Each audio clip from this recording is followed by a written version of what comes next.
Good morning, my dear students. Myself Malam Divyesh, and I welcome you all in the family of biology. So, first of all, as you choose biology, right? So you have to know the meaning of biology. Means what is the meaning of biology? So, as you know the word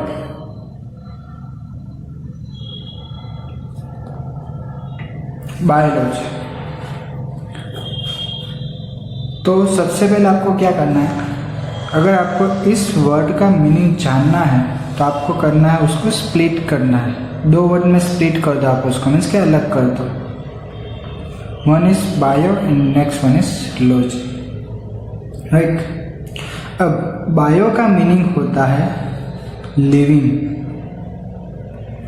right. Logy का meaning होता है to study. अब इन दोनों words को आप combine कर दो, living to study. Biology का मीनिंग क्या होगा नॉर्मली वर्ड्स में अगर हम बोलना चाहें तो, the study of living organisms is known as biology. समझ में आ गया? तो बायोलॉजी के अंदर आप क्या पढ़ोगे, कोई भी ऑर्गेनिज्म जो है, राइट, उसकी मीन्स के वो लिविंग है या नॉन लिविंग है, फिर उसकी मेटाबॉलिज्म, सब कुछ आप इसके अंदर पढ़ोगे। उसका रिप्रोडक्टिव सिस्टम, सेक्सुअल है या एसेक्सुअल है, सब कुछ आप इसके अंदर पढ़ोगे। तो सबसे पहले आपको पता चल गया बायोलॉजी का मीनिंग, राइट। तो अब हम आगे बढ़ते हैं। सबसे पहले तो हम जो पढ़ने वाले हैं वो है unit number 1, right, diversity in the living organism. ये जो यूनिट नंबर 1 है उसके अंदर आप 4 चैप्टर्स पढ़ोगे। First one is the living world, next one is the biological classification, third one is the plant kingdom and fourth one is the animal kingdom. ये चारों chapters आप इस यूनिट के अंदर डिटेल में पढ़ने वाले हो, ठीक है। तो अब सबसे पहले तो यूनिट 1 की जो हेडिंग है, मीन्स के जो नेम है वो हम समझ लेते हैं। Diversity in the living world. Diversity in the sense अलग अलग, मीन्स के हम अगर नॉर्मल वर्ड्स में बोले तो जो भी चेंजेस होते हैं अलग अलग ऑर्गेनिज्म में, जो भी डिफरेंट टाइप ऑफ चेंजेस दिखने को मिलते हैं आपको, उसे हम कंसिडर करेंगे डाइवर्सिटी के अंदर, राइट। मीन्स के जो भी लिविंग वर्ल्ड है, लिविंग वर्ल्ड के अंदर सब कुछ आ गया। मीन्स के ह्यूमंस आ गए, बैक्टीरिया आ गए, फंजाई आ गए, सब कुछ आ गया, प्लांट्स आ गए, राइट। वो सब कंसिडर किसके अंदर हो गए, लिविंग वर्ल्ड के अंदर। क्लियर? अब थोड़ा सा कुछ डिटेलिंग पढ़ने से पहले इस चैप्टर के बारे में हम कुछ नॉर्मली जो बायोलॉजी से रिलेटेड जो थिंग्स है वो समझ लेते हैं। अब आपको पता है बायोलॉजी का मीनिंग पता है आपको, bio and living, right. Bio means living and logy means to study. अब ये जो बायोलॉजी जो वर्ड है वो आपको पता है, बट इसके फादर कौन है आपको पता है? फादर ऑफ बायोलॉजी कौन है?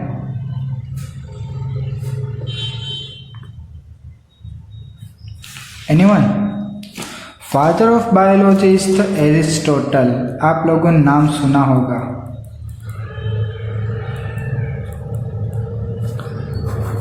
राइट। फादर ऑफ बायोलॉजी कौन है? तो एरिस्टोटल।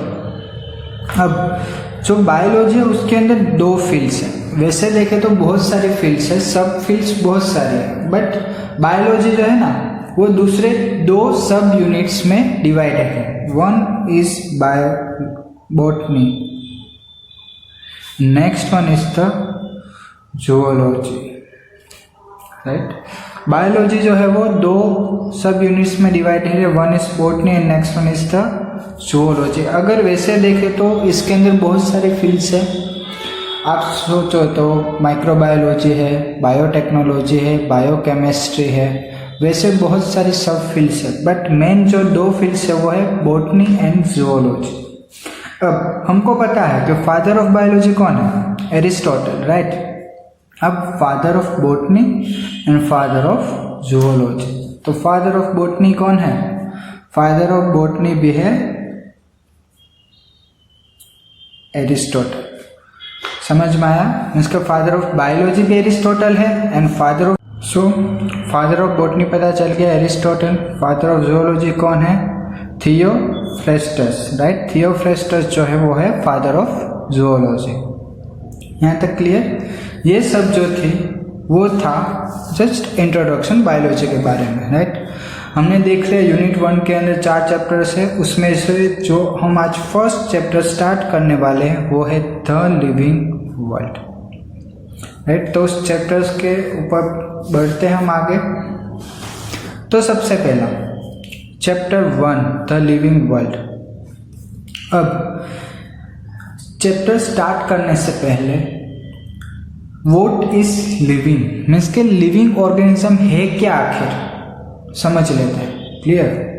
तो अगर आप सोचो तो लिविंग के अंदर कौन कौन सी चीज़ें आएंगी, कोई भी ऐसे ऑर्गेनिज्म जिसका ग्रोथ होता है या फिर उसका डिवीजन होता है, इसके 1 में से 2 बनना, 2 में से 4 बनना, इस टाइप की जो अगर प्रोसेस होती होगी कोई भी ऑर्गेनिज्म के अंदर, तो उसे हम कंसिडर करेंगे लिविंग के अंदर।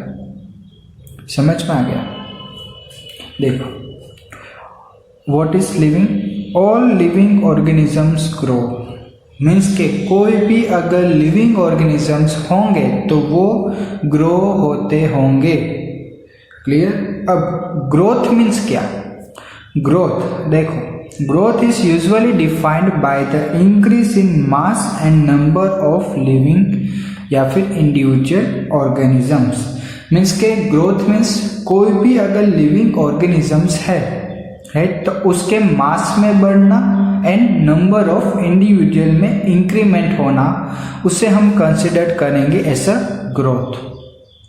समझ में आ गया? ग्रोथ इन द सेंस अगर हम हमारी ही बात करें, जैसे जैसे हमारी एज बढ़ती है वैसे ही हमारी बॉडी ग्रोथ भी बढ़ता है, right.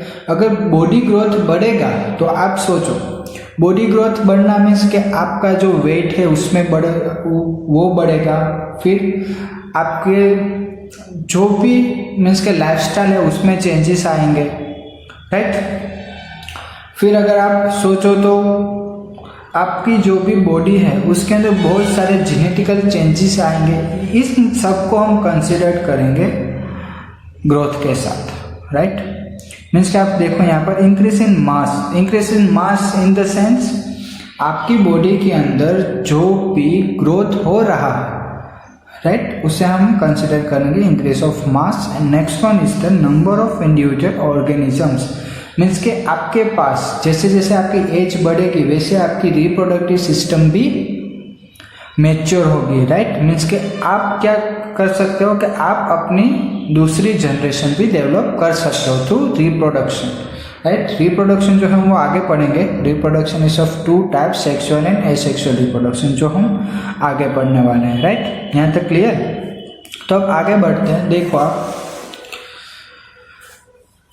humans visibility grow up to certain age but the cells keep on dividing and thus new cells in the body keep on replacing the old।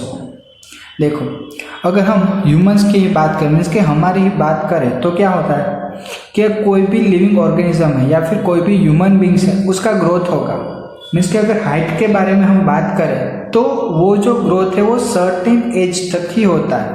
Means कि उसके बाद आपकी हाइट का जो ग्रोथ है वो स्टॉप हो जाएगा। क्लियर? बट क्या ऐसा हुआ है कभी भी कि अगर आप सोचो कि आपको कोई भी अगर जगह पर आपको वुंड हुआ है, मीन्स कि आपको किसी भी जगह पर कुछ भी लगा है, राइट। तो वहाँ पर क्या होता है कि जो ओल्ड सेल्स जो थे वो निकल जाएंगे वहाँ से, एंड जो न्यू सेल्स है वो रिप्लेस हो जाएंगे वहाँ पर। और जो मीन्स कि अगर आपको एग्जांपल दो, ये आपकी जो स्क्रीन है, यहाँ पर अगर आपको कुछ भी लगा हो, राइट, तो क्या होगा, यहाँ पर वुंड हो जाएगा। ये जो वुंड है वहाँ पर जो ओल्ड सेल्स जो थे वो क्या करेंगे कि एक लेयर फॉर्म करेंगे, राइट, ब्लैकिश लेयर फॉर्म कर देंगे यहाँ पर ऊपर। फिर क्या होगा, जो न्यू सेल्स जो होंगे वो क्या करेंगे, डेवलप होंगे, उसकी साइड में से डेवलप होना स्टार्ट करेंगे, एंड ये जो आपका जो वुंड था वो मिट जाएगा आपको। मीन्स के जो नॉर्मली जो भी आपकी पहले जैसी स्किन थी इस तरह की आपकी पहले स्किन हो जाएगी, राइट। तो उसे हम कंसिडर कर सकते हैं कि जो भी ओल्ड सेल्स जो थे उसके साथ रिप्लेस कौन सेल्स हो गए, मीन्स के न्यू सेल्स उसके साथ रिप्लेस हो गए। क्लियर, ये हुई ह्यूमन बींग्स के बारे में बात। अगर हम ये जो था वो था लिविंग ऑर्गेनिज्म। अगर हम नॉन लिविंग ऑर्गेनिज्म की बात करें तो नॉन लिविंग ऑर्गेनिज्म के अंदर क्या उसका ग्रोथ होता होगा? हाँ, देखो, अगर हम बात करें माउंटेन्स, तो माउंटेन्स कैसे बनते हैं? छोटे छोटे सॉइल पार्टिकल्स, स्टोन पार्टिकल्स जो हैं वो एक साथ बहुत सारे इकट्ठा होके माउंटेन बनाते हैं, वो आपको पता है। क्लियर, तो ये भी ग्रोथ ही हुआ ना, वन टाइप ऑफ ग्रोथ ही हुआ इसमें भी। मीन्स कि हमारी बॉडी में भी कैसे होता है कि बहुत सारे सेल्स एक साथ मिलके ह्यूमन बॉडी फॉर्मेशन करते हैं और उसका ग्रोथ होता है। तो वैसे ही नॉन लिविंग पार्टिकल्स की अगर हम बात करें तो नॉन लिविंग पार्टिकल्स में भी ऐसा हो सकता है ना, कि देखो आप कोई भी छोटे छोटे पार्टिकल्स है स्टोन के, सॉइल के, वो एक साथ इकट्ठा होंगे। इकट्ठा होने के बाद वो क्या करेंगे तो कि माउंटेन्स का रूप ले लेंगे। समझ में आया? देखो, some of the non living things also seems to grow in size, right. जैसे हमने ह्यूमंस के बारे में बोला कि ह्यूमंस का ग्रोथ कब होता है, जब उसके मास में, नंबर ऑफ इंडिविजुअल में मीन्स के बढ़ते हैं तो हम उसे ग्रोथ कंसिडर करते हैं। तो वैसे ही नॉन लिविंग में due to accumulation of particle, accumulation means के एक साथ इकट्ठा होना, right. For example the growth of mountain. समझ में आ गया?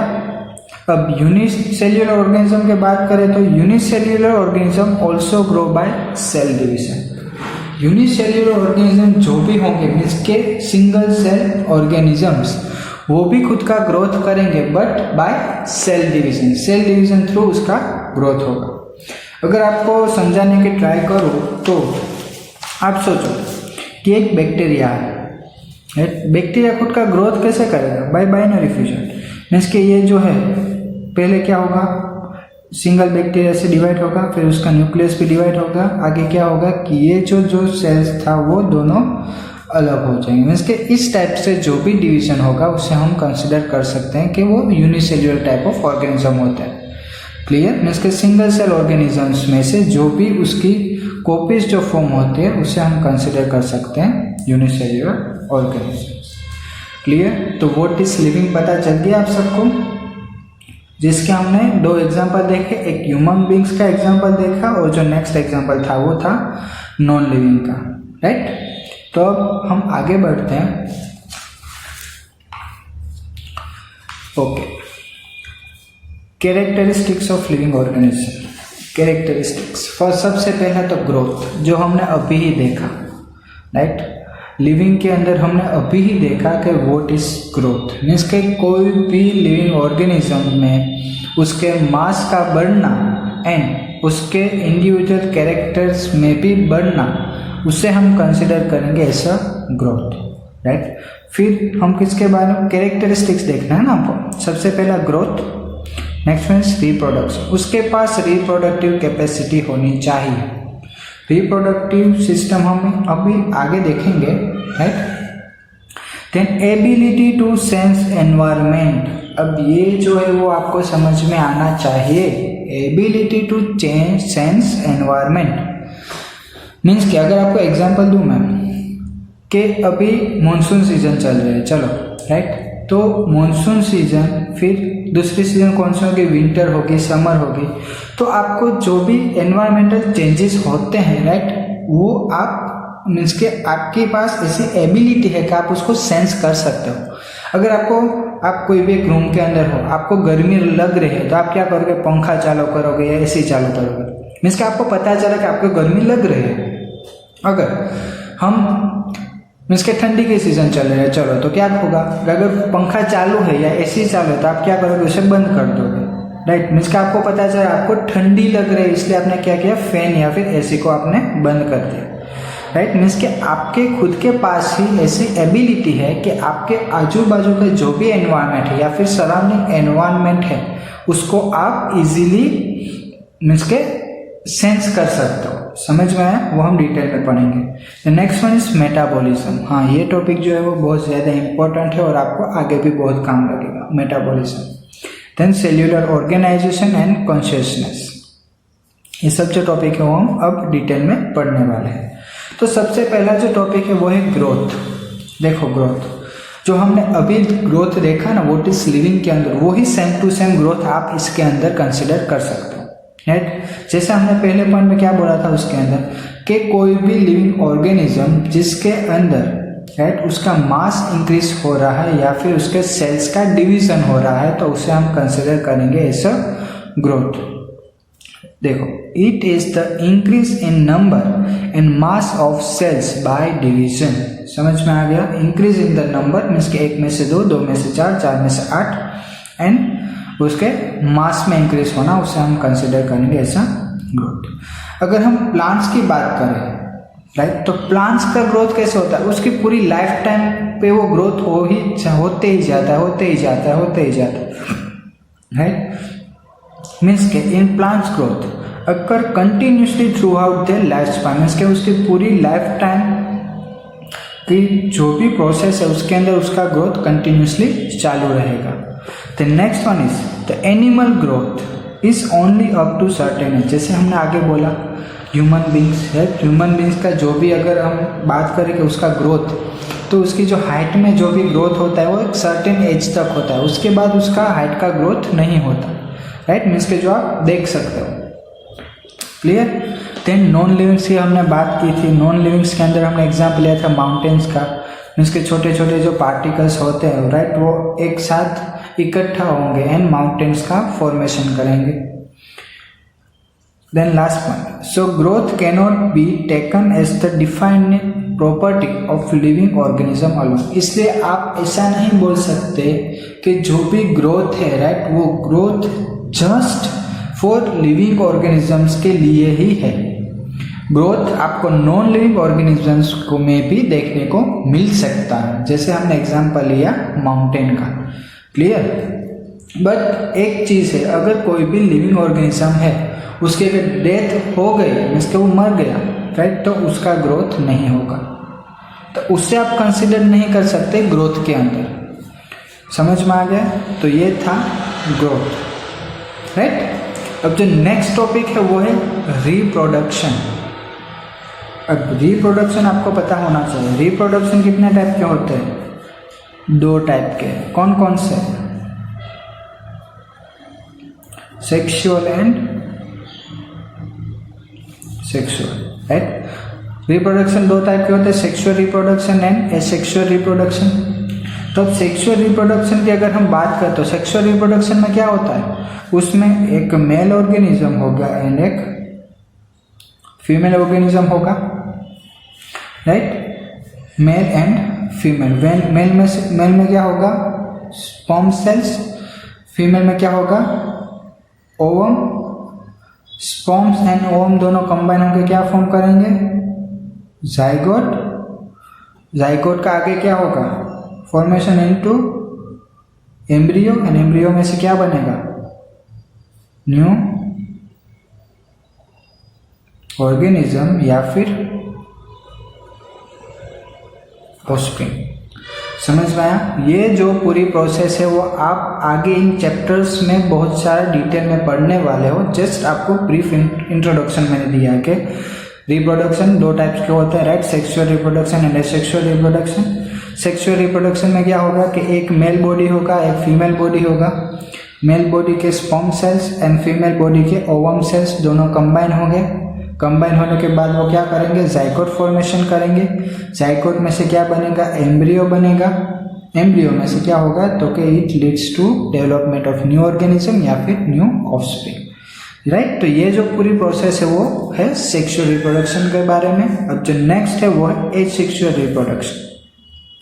तो एसेक्सुअल रिप्रोडक्शन किसके अंदर होगी, बैक्टीरिया के अंदर, जैसे हमने यहाँ पर देखा था वैसे ही, राइट। क्या होगा कि कोई भी एक लिविंग मीन्स के कोई भी एक ऑर्गेनिज्म है, उसका डिवीजन होगा, एक सेल में से 2 सेल्स बनेंगे, राइट। अब ये जो 2 सेल्स बने उसका भी फर्दर डिवीजन होगा, क्या होगा, फिर से 2 सेल्स बनेंगे, राइट। तो इस टाइप की जो भी प्रोसेस कंटिन्यू रहेगी वो आपको किसके अंदर देखने को मिलेगी, एसेक्सुअल रिप्रोडक्शन के।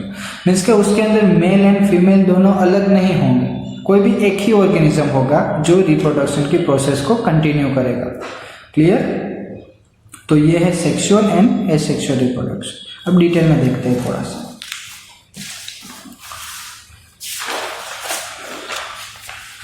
ओके, तो रिप्रोडक्शन, राइट।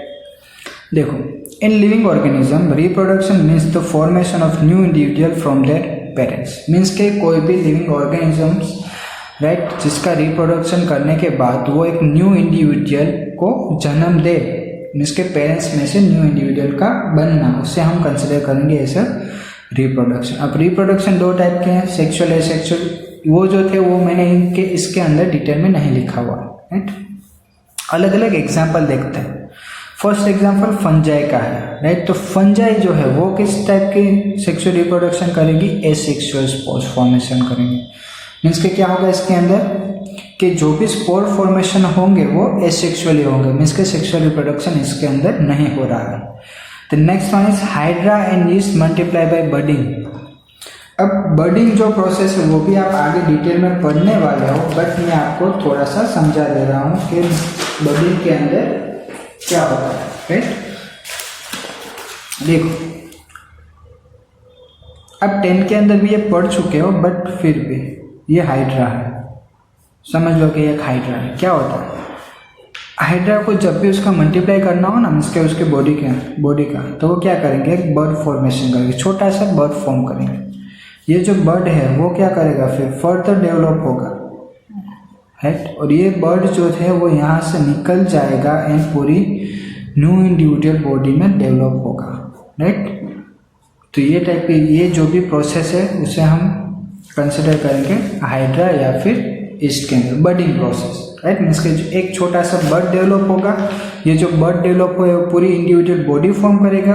एक बार जब वो पूरी इंडिविजुअल बॉडी फॉर्मेशन हो गई, मीन्स के उसका स्पेसिफिक ग्रोथ हो गया, उसके बाद वो यहाँ से निकल जाएगी, मीन्स के अलग हो जाएगी एंड वो पूरी न्यू बॉडी की तरह वर्क करेगा, right. Then last one is planaria. Planaria का दूसरा नाम है flatworm, right. Generates the parts of his body and becomes a new one. Planaria के अंदर क्या होगा, प्लेनेरिया पे आपने देखा होगा कि अगर सोचो कि ये एक प्लेनेरिया है, राइट। प्लेनेरिया के अगर आप इसके टुकड़े कर दो, ये इस पोर्शन का टुकड़ा कर दो, यहाँ से टुकड़ा कर दो, तो क्या होगा, 3 पोर्शंस बनेंगे, ये 1, ये 2 और ये 3 पोर्शंस बने। ये जो सिंगल पोर्शन है ना वो कैपेसिटी रखते हैं कि वो पूरी बॉडी फॉर्मेशन कर दें, मीन्स के यहाँ से पूरी बॉडी फॉर्म होगी, समझ में आया। मीन्स के इसके नीचे का जो भी पोर्शन नहीं है ना वो ये ग्रो कर सकता है। इस पोर्शन के पास क्या कैपेसिटी होगी कि ऊपर का पोर्शन है उसको बनाएंगे, देन नीचे का पोर्शन बनाएंगे, समझ में आया। मीन्स के ये भी पूरी बॉडी बना सकता है।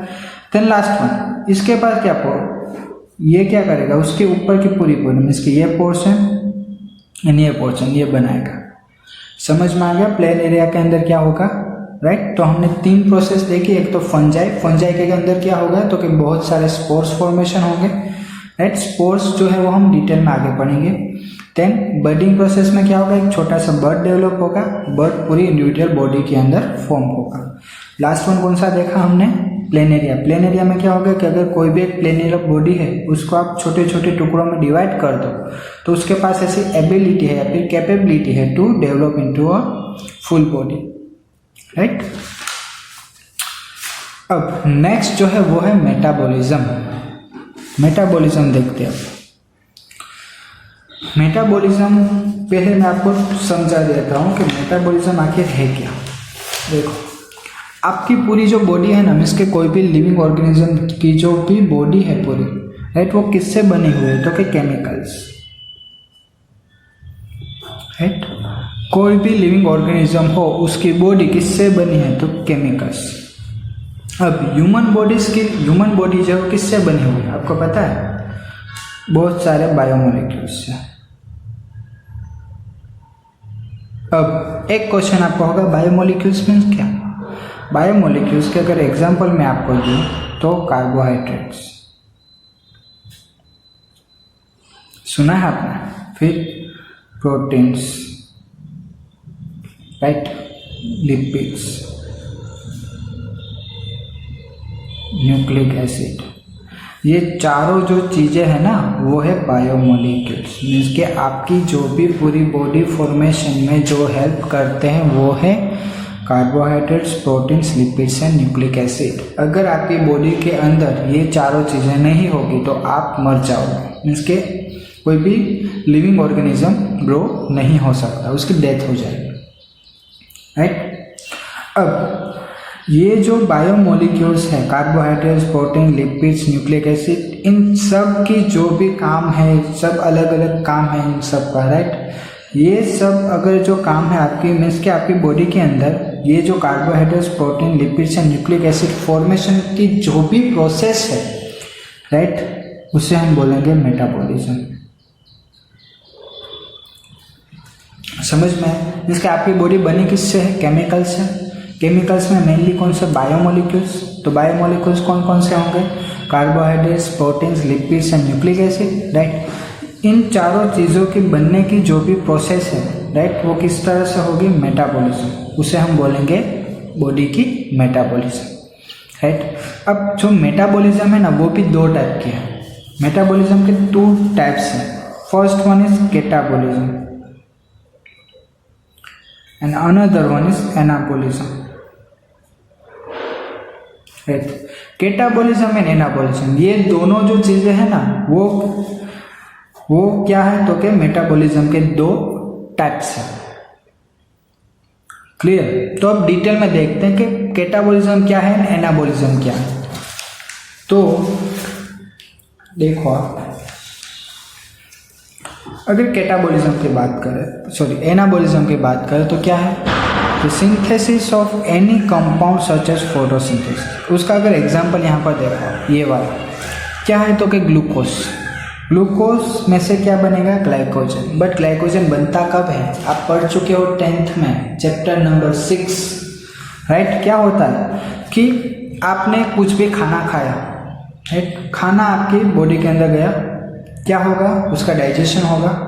डाइजेशन होने के बाद क्या होगा? उसमें से आपको एनर्जी मिलेगी, right.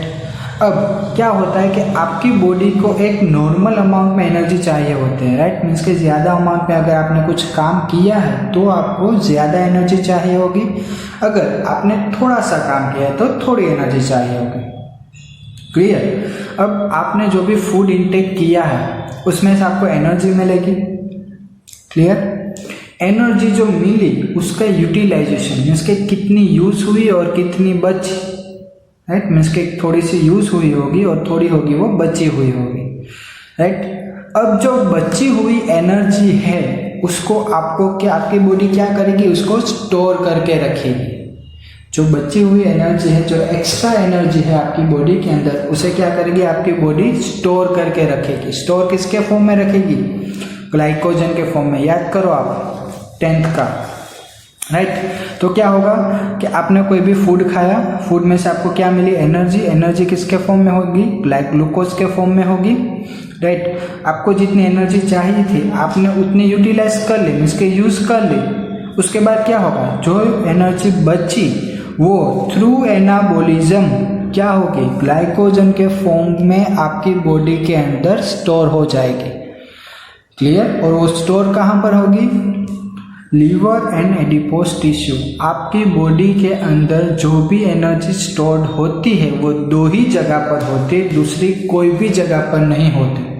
First one is liver and next one is adipose tissue, right. ये जो 2 चीज़ें जो है वहाँ पर ही आपकी पूरी एनर्जी स्टोर होकर रहती है।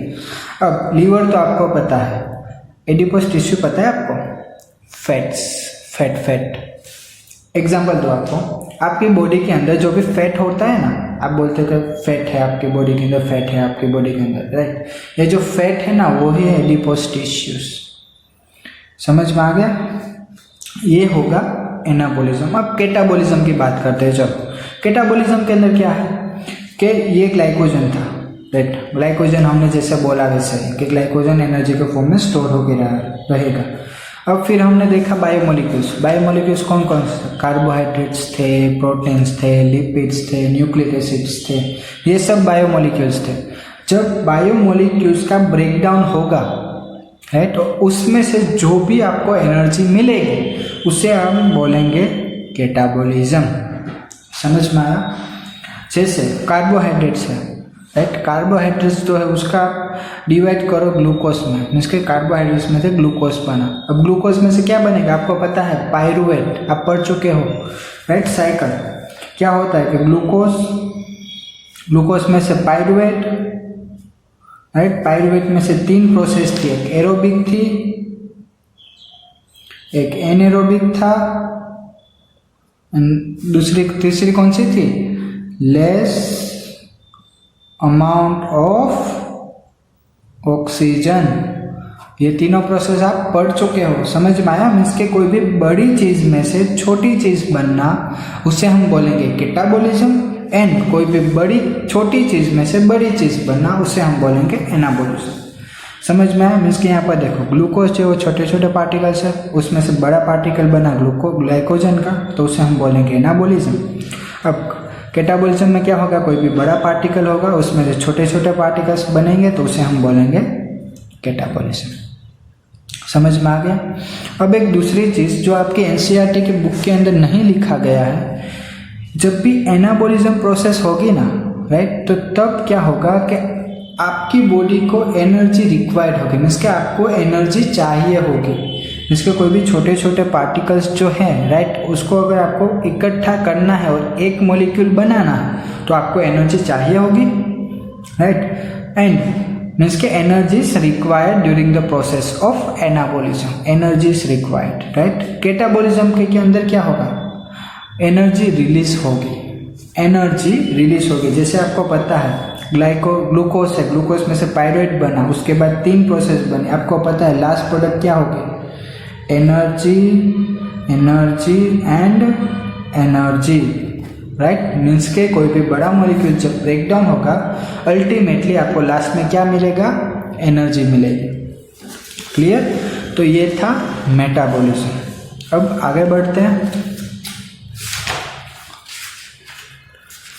ओके, रिस्पॉन्स टू एक्सटर्नल स्टिम्युली, ये आपको पता है, जैसे मैंने आपको बता दिया कि आपकी बॉडी कोई भी सराउंडिंग एनवायरनमेंट है उसके ऊपर कैसे रिस्पॉन्स करती है, उसे हम बोलेंगे रिस्पॉन्स टू एक्सटर्नल स्टिम्युली। मीन्स के कोई भी बाहर की चीज़ है, एक्सटर्नल इन द सेंस कोई भी बाहर की चीज़ है, राइट।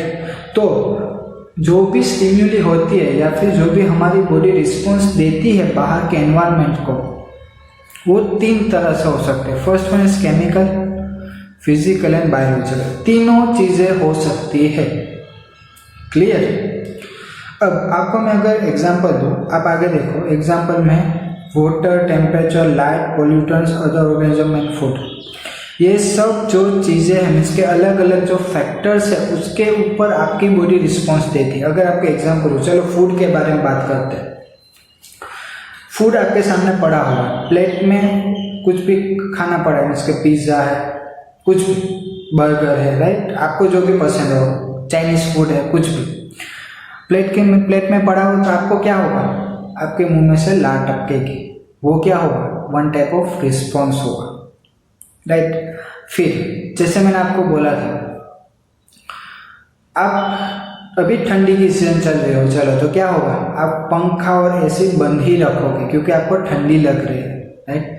अगर गर्मी की सीजन हुई तो फुल एसी कर दोगे, फुल पंखा कर दोगे, राइट। मीन्स के ये सब जो चीज़ें हैं वो है क्या? एक्सटर्नल स्टिम्युली। मीन्स के आपकी बॉडी कोई भी बाहर की चीज़ के ऊपर किस तरह से रिस्पॉन्स दे रहा है उसे हम बोलेंगे स्टिम्युली। क्लियर? अब अगर मैं आपको एक एग्जाम्पल दूँ ह्यूमंस के बारे में, ह्यूमंस के बारे में। देखो हमने जो भी पढ़ा ना एक्सटर्नल स्टिम्युली, वो ह्यूमंस के अंदर मीन्स के क्या बोलते हैं 50-50% है। एक्सटर्नल स्टिम्युली होती भी है और नहीं भी होती, उस तरह की प्रोसेस। तो कैसे, अगर एग्जांपल दूं मैं आपको, देखो there are people who are in coma and they do not respond to the external stimuli. अगर कोई भी पर्सन होगा, राइट, वो अगर कोमा में है तो क्या होता है कि उसको बाहर की चीज़ों से कुछ लेना देना नहीं, उसको कुछ पता ही नहीं होता है कि उसके आजू बाजू में क्या हो रहा है, जिसको वो सेंस ही नहीं कर सकता। समझ में आया? अगर वो सेंस ही नहीं करेगा तो उसकी बॉडी उसके सामने रिस्पॉन्स कैसे देगी? क्लियर? इसका अगर कोई भी पर्सन कोमा में और आपने उसको एक खींच के दे दी गल में, तो उसको कुछ पता ही नहीं चलेगा। समझ में आया? अब the function of heart and lungs are replaced by machines. आपको पता है जो भी पर्सन कोमा में होता है ना, वो रेस्पिरेशन की प्रोसेस नहीं कर सकता, मीन्स के उसका जो हार्ट लंग्स जो भी उसके एक्सटर्नल जो भी फीचर्स है या फिर ऑर्गन्स है, राइट, उसको आपको चालू रखने के लिए आपको मशीनरीज की यूज पड़ती है। सो दे आर लिविंग और नॉन लिविंग। क्वेश्चन हुआ ना, लिविंग है या नॉन लिविंग है? ये लिविंग है फिर भी क्या करता है, क्योंकि एक्सटर्नल स्टिम्युली के सामने रिस्पॉन्स तो नहीं दे रहा है, तो उसे हम लिविंग के अंदर कंसिडर करेंगे या नॉन लिविंग के अंदर कंसिडर करेंगे, right. Thus defining living in the human beings are not proper in the sense, अगर हम कोई भी लिविंग ऑर्गेनिज्म के बारे में अगर ऐसा बोले, राइट, इसके ह्यूमन बींग्स के बारे में अगर हम ऐसा बोले कि ये लिविंग है, तो आप 100% श्योर नहीं हो कि ये लिविंग है या नॉन लिविंग है। क्लियर? तो यहाँ पर जो हमारा फर्स्ट टॉपिक जो था characteristics of living organisms, right, वो कंप्लीट होता है। आई होप सो आप सबको समझ में आया होगा, आप सबको मजा आई होगी, right. Thank you. Good morning my dear students, myself Malam Divyesh, welcome you all in the family of biology, right। तो हमने लास्ट लेक्चर में पढ़ा था क्लासिफिकेशन ऑफ लिविंग ऑर्गेनिजम्स। अब जो ये नेक्स्ट लेक्चर है उसके अंदर हम देखेंगे डाइवर्सिटी इन लिविंग वर्ल्ड।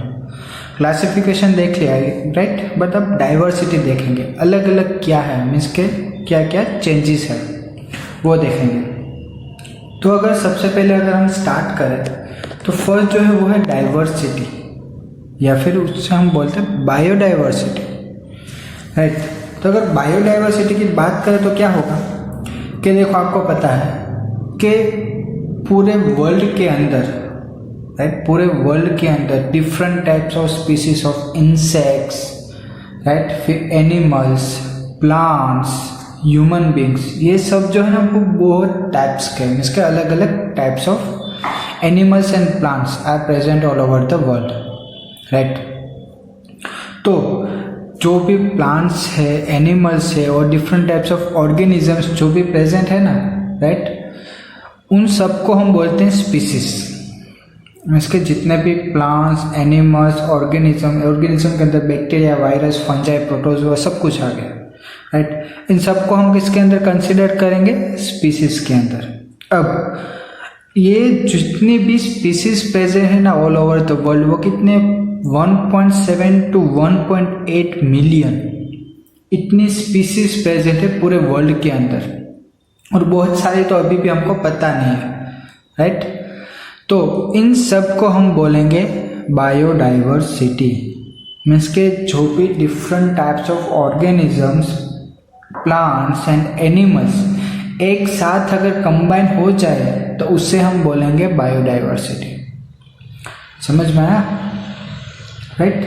देखो पहले देख लेते हैं variety of life form existing on earth, वो हमको पता है, मीन्स के बहुत सारे अलग अलग types of varieties of lifes are present over the world. Then maintain the ecological balance on earth. Maintain the ecological balance in the sense, देखो अगर आपका एग्जांपल दो, मीन्स के आपका कोई भी गोडाउन है जिसके अंदर आप लोगों ने, मीन्स के हम बोले तो वीट, राइट, वीट रखा हुआ, उस गोडाउन के अंदर क्या होगा कि बहुत सारे अगर चूहे आ गए, राइट, तो उसे कौन खाएगा? Snake, right. अब क्या होगा कि अगर आपने उस कमरे के अंदर स्नेक को छोड़ दिया तो क्या करेगा, वो रेट्स को खा जाएगा। अब जो रेट्स की पॉपुलेशन बढ़ गई तो उसे कौन खाएगा, ईगल, राइट। मीन्स के ये जो भी सब चीज़ें हैं ना वो एक दूसरे के साथ इंटर रिलेटेड है, समझ में आया। इसलिए क्या होता है कि it maintains the ecological balance on the earth. Means के अलग अलग टाइप्स ऑफ जो भी एनिमल्स है ना वो इकोलॉजिकल सिस्टम को बैलेंस करते हैं। Each different kind of plant, animals and organisms, right, that we see are represented as species। जैसे मैंने आपको बोला कि different types of plants, animals and organism, उसे हम किसके अंदर कंसिडर करेंगे, species के अंदर, right। Then जैसे मैंने आपको बोला कि all over the world या फिर अर्थ टोटल कितनी स्पीसीज प्रेजेंट है, 1.7 to 1.8 million species are present, right, all over the world. Means के पूरे वर्ल्ड या फिर अर्थ के ऊपर। तो उसे हम किसके अंदर, उसे हम क्या बोलेंगे, बायोडाइवर्सिटी। समझ में आया बायोडाइवर्सिटी क्या है। अब अगर आपको सबसे ज़्यादा बायोडाइवर्सिटी अगर आपको देखने को मिलती है तो वो कहाँ पर मिलती है, आपको पता है, सी के अंदर, दरिया के अंदर, ओशन के अंदर, इन सब में आपको सबसे ज़्यादा बायोडाइवर्सिटी देखने को मिलेंगे। इन द सेंस बहुत सारे different types of species animals देखने को मिलेंगे आपको, राइट। तो सबसे पहले कौन आएगा, C. Then next is the tropical rain forest. Tropical rain forest Amazon आपने सुना होगा, राइट। अमेज़न जो है मीन्स के उसे नेक्स्ट कौन सा होगा, ट्रॉपिकल रेन फॉरेस्ट, राइट। सबसे ज़्यादा जो नेक्स्ट नंबर पर जो आती है जहाँ पर आपको बहुत सारे स्पीसीज देखने को मिलते हैं तो वो कहाँ पर आपको देखने को मिलेंगी, ट्रॉपिकल रेन फॉरेस्ट, राइट। और स्पीसीज की ही बात करें अगर हम कि सबसे ज़्यादा स्पीसीज अगर मीन्स के स्पीसीज में भी वेराइटीज़ होते हैं, राइट। तो वो जो डिफरेंट टाइप्स ऑफ वेराइटीज जो है वो आपको सबसे ज़्यादा किसके अंदर देखने को मिलेगी, आर्थ्रोपोडा। ये हम आगे पढ़ेंगे, राइट। और उसके बाद जो है वो है मोलस्का, ये हम नेक्स्ट चैप्टर में पढ़ने वाले हैं। समझ में आया। बायोडाइवर्सिटी सबसे ज़्यादा आपको कहाँ पर देखने को मिलेगी, सी के अंदर। देन नेक्स्ट उसके बाद बायोडाइवर्सिटी सबसे ज़्यादा कहाँ पर होगी, tropical rain forest, then Arthropoda, Mollusca, then further. Clear, okay. आगे बढ़ते हैं, ये biodiversity clear. Then next one is the nomenclature and identification. Okay, अगर आपको मैं एक क्वेश्चन पूछता हूँ आपको, चलो, कि अगर 1.7 to 1.8 million different types of species are present all over the earth, right. तो देखो अलग अलग जगह पर जो भी लैंग्वेज बोली जाती है वो अलग होती है, राइट। अगर हम बात करें गुजरात की, राइट, तो गुजराती बोली जाती है, राइट। अगर अदर स्टेट्स में जाए, हम पंजाब में जाए तो पंजाबी बोली जाती है, महाराष्ट्र में जाए तो मराठी बोली जाती है, राइट। मीन्स के क्या होता है कि अलग अलग लैंग्वेजेस चेंज होती है, राइट। अगर लैंग्वेज चेंज होगी तो उसका प्रोनाउंसिएशन चेंज होगा, उसके लिए कोई भी स्पेसिफिक वर्ड या फिर स्पेसिफिक चीज़ के लिए जो भी वर्ड यूज़ होता होगा वो भी चेंज होगा। अगर आपको मैं एग्जांपल दूँ, कोकोनट, चलो कोकोनट है, राइट। कोकोनट पता है आप सबको कि नारियल, राइट। तो कुछ जगह पर क्या बोलेंगे उसको, नारियल बोलेंगे, कुछ जगह पर क्या बोलेंगे उसको, श्रीफल बोलेंगे। समझ में आया। मीन्स कि अलग अलग जगह पर आप जाओगे ना तो उसका प्रोनाउंसिएशन और उसके लिए जो वर्ड यूज़ होता है ना वो चेंज हो जाएगा, राइट। तो ये तो जस्ट हमने यहाँ की ही बात की। अगर हम कंट्री चेंज करें, कॉन्टिनेंट चेंज करें तो उसके लिए वर्ड, अगर आप यहाँ पर चलो कि हम नारियल बोलते या फिर श्रीफल बोलते तो दूसरी जो कंट्रीज है वहाँ पर थोड़ी ना नारियल और श्रीफल बोलेंगे, राइट। वहाँ पर जो वर्ड यूज़ होगा वो अलग होगा। आप अगर कोकोनट बोलोगे तो चलो पता होगा, कुछ लोगों को पता होगा कोकोनट मीन्स के नारियल, चलो पता है। बट जो कुछ लोग ऐसे होंगे जिसने ये वर्ड ही पहली बार सुना होगा कि नारियल मीन्स वर्ड ही पहली बार सुना होगा। समझ में आया। मीन्स के एक चीज़ तो है कि जितनी भी स्पीसीज है अगर आपको उसका नाम राइट। नाम जो है वो अलग अलग जगह पर अलग अलग होगा तो आपको उसको पहचानने में भी डिफिकल्टी होगी। इसलिए क्या होता है कि पूरे वर्ल्ड के अंदर कोई भी स्पीसीज है उसके लिए एक ही नाम, जिसे हम बोलते हैं साइंटिफिक नेम। पूरे वर्ल्ड के अंदर आप कोई भी जगह पर जाओ, राइट, तो उसके लिए जो वर्ड यूज होगा, इसके कोई भी ऑर्गेनिज्म हो या फिर कोई भी प्लांट स्पीसीज हो, एनिमल स्पीसीज हो, उसके लिए एक स्पेसिफिक वर्ड यूज होगा जिसे हम बोलेंगे साइंटिफिक नेम। उसका एक साइंटिफिक नेम दिया जाएगा। समझ में आया? देखो, नोमेनक्लेचर एंड आइडेंटिफिकेशन देखना है। नोमेनक्लेचर इन द सेंस नामकरण, किसी भी चीज का नामकरण करना।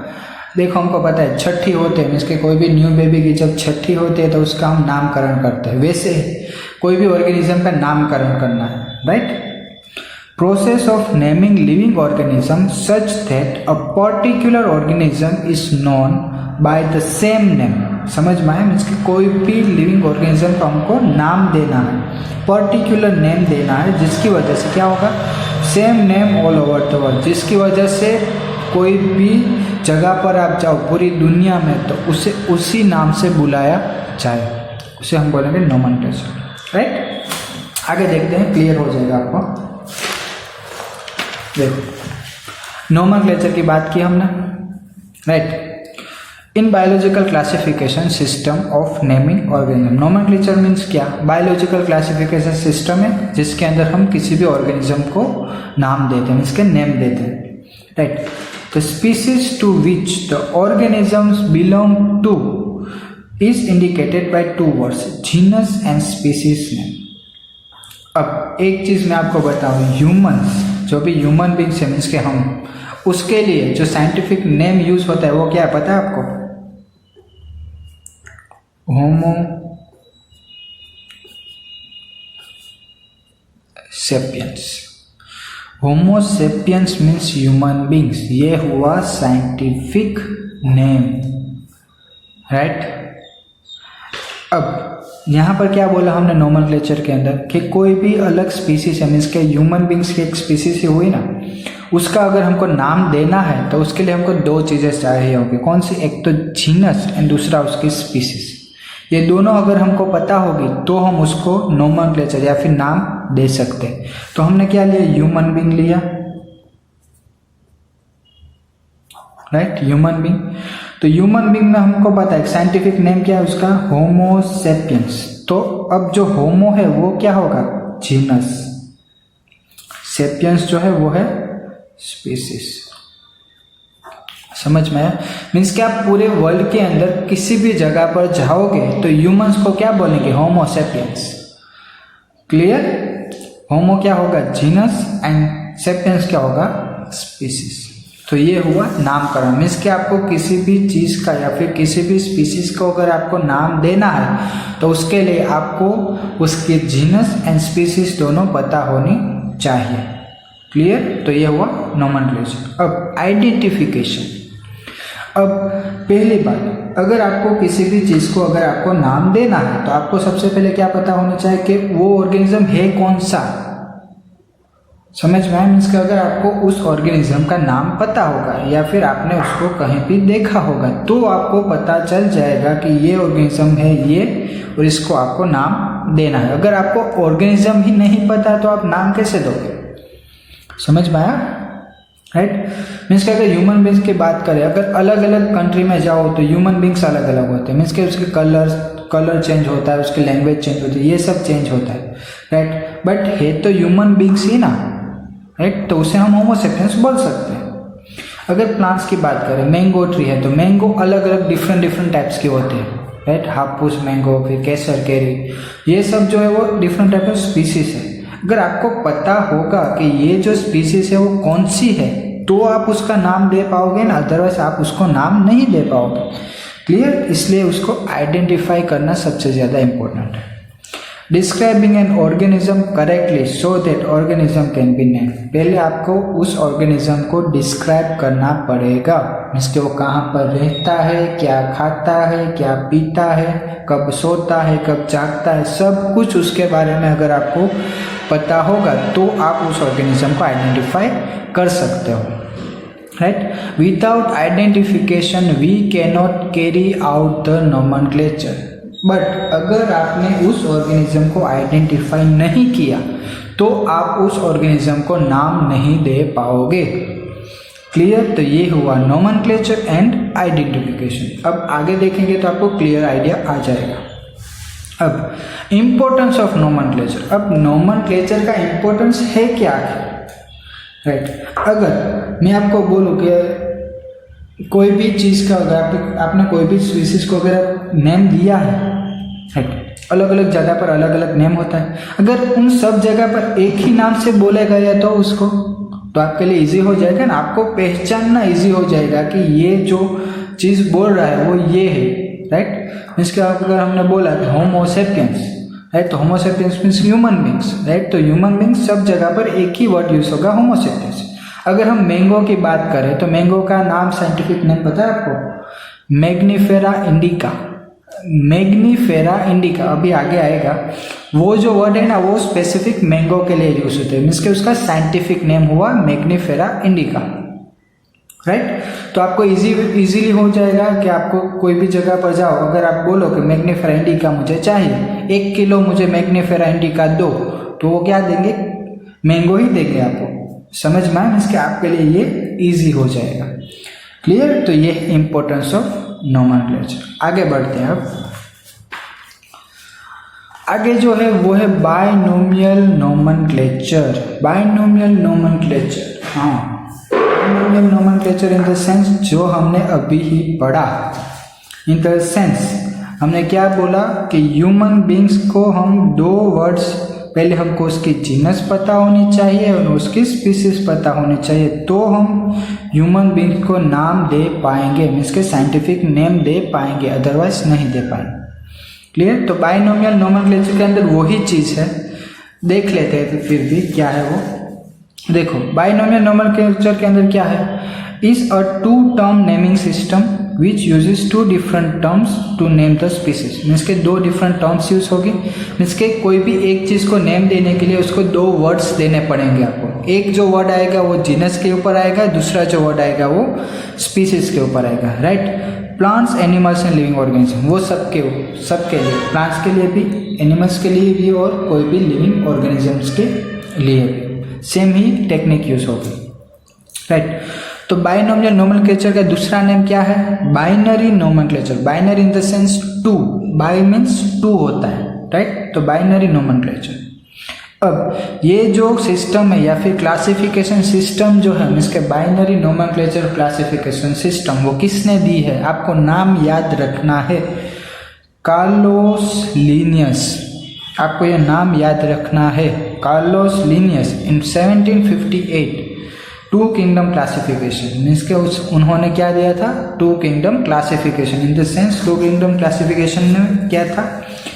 Animals and plants. ये जो कार्ल लिनियस ने दिया वो क्लासिफिकेशन सिस्टम था, एनिमल्स और प्लांट्स। उन्होंने क्या किया? दोनों को अलग अलग रखा, राइट। फिर 3 किंगडम क्लासिफिकेशन आया, 4 किंगडम क्लासिफिकेशन आया। अल्टीमेटली अभी जो यूज होता है वो है 5 kingdom classification.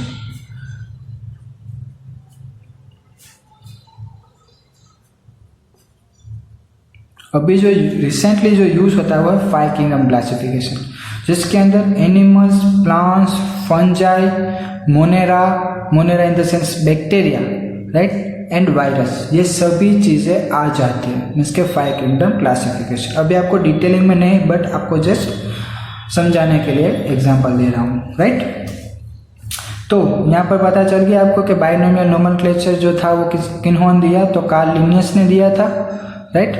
Then the 2 terms consisting of genetic epithet, which is genus of the species, right, and scientific या फिर specific epithet which indicates the species itself। Means के आपको 2 चीज़ें पता होनी चाहिए, एक तो उसका जेनेटिक्स, मीन्स के वो कहाँ से आए हैं, जीनस उसका, और दूसरा उसकी स्पीसीज पता होनी चाहिए, राइट। जैसे अगर हम एग्जांपल देखें, चलो, generic name and specific epithet, Homo sapiens, जैसे मैंने आपको बोला होमो क्या होगा, जीनेटिक या फिर जीनस के साथ रिलेटेड होगा, राइट। एंड सेपियंस क्या होगा, specificity.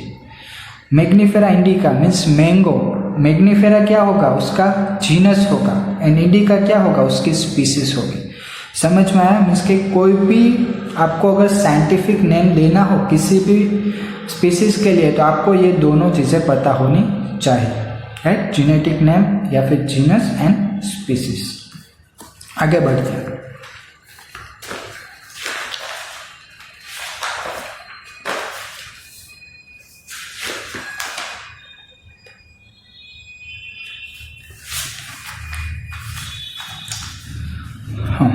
Systems and rules of binomial nomenclature. जैसे हमने आगे पढ़ा, आपको किसी भी स्पीसीज के लिए अगर आपको उसको या फिर कोई भी ऑर्गेनिज्म हो, एनिमल्स हो, प्लांट्स हो, लिविंग ऑर्गेनिज्म हो, आपको अगर उसको साइंटिफिक नेम देना है तो आपको सबसे पहले क्या याद रखना होगा कि उसको 2 वर्ड्स से नेम दिया जाएगा। एक किसके ऊपर डिपेंडेंट होगा, एक जीनस के ऊपर और दूसरा स्पीसीज के ऊपर।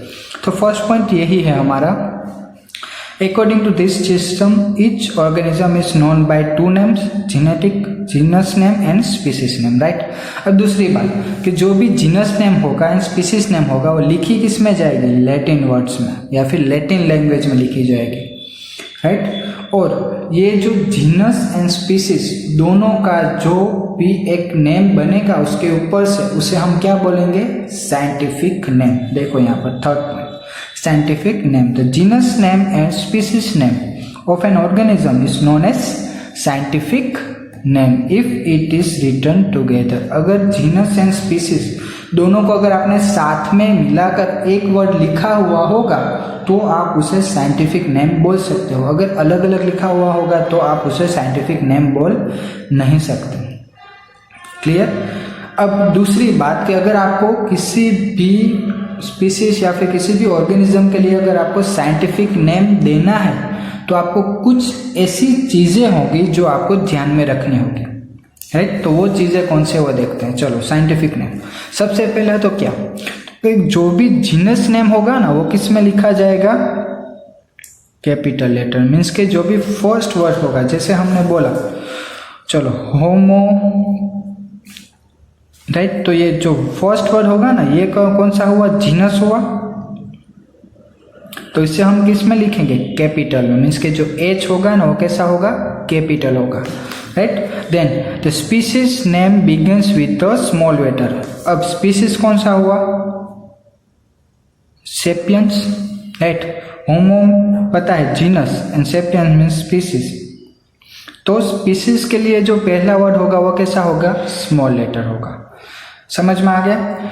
जीनस के लिए जो फर्स्ट लेटर यूज होगा वो कैपिटल होगा, स्पीसीज के लिए जो फर्स्ट लेटर यूज होगा वो स्मॉल होगा।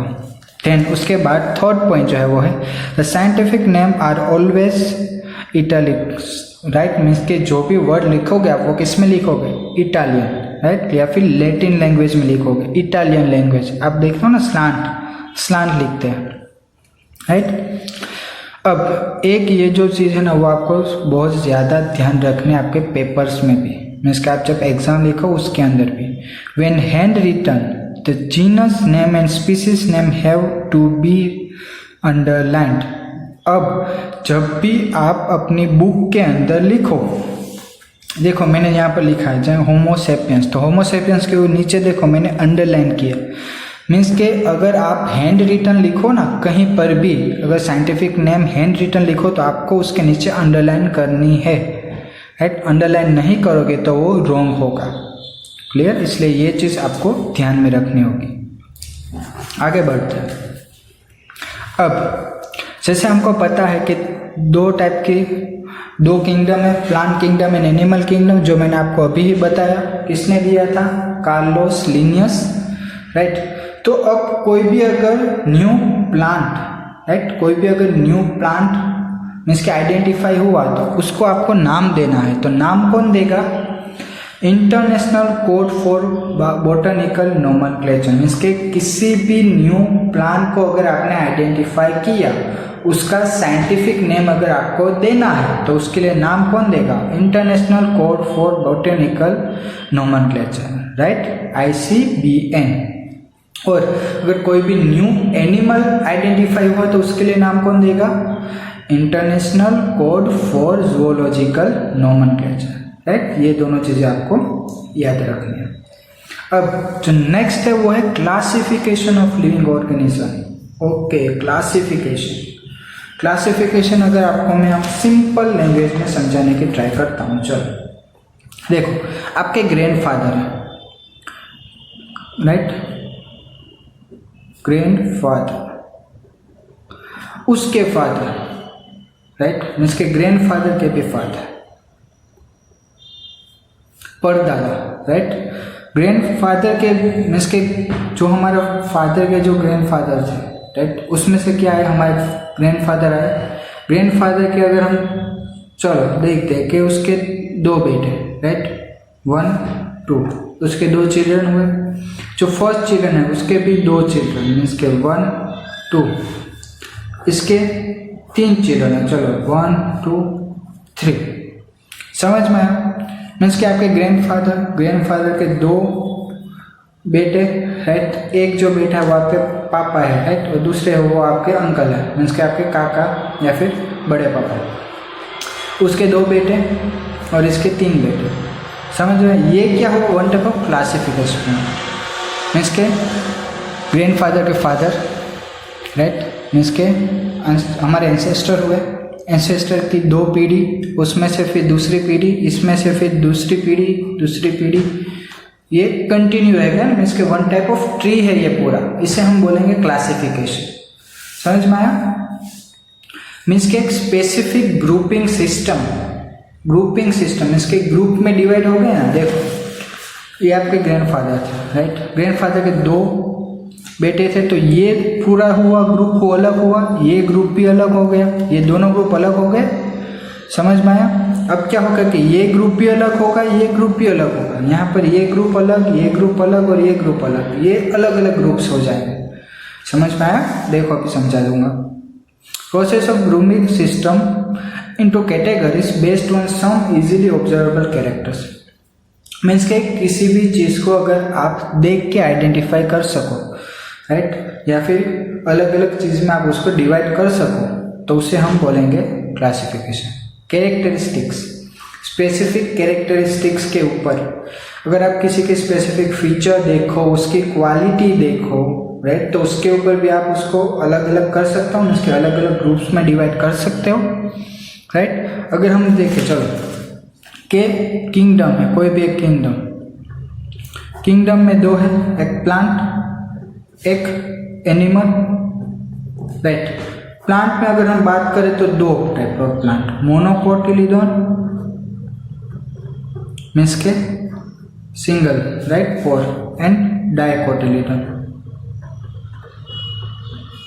राइट। एनिमल्स की बात करें तो हम रेप्टाइल्स,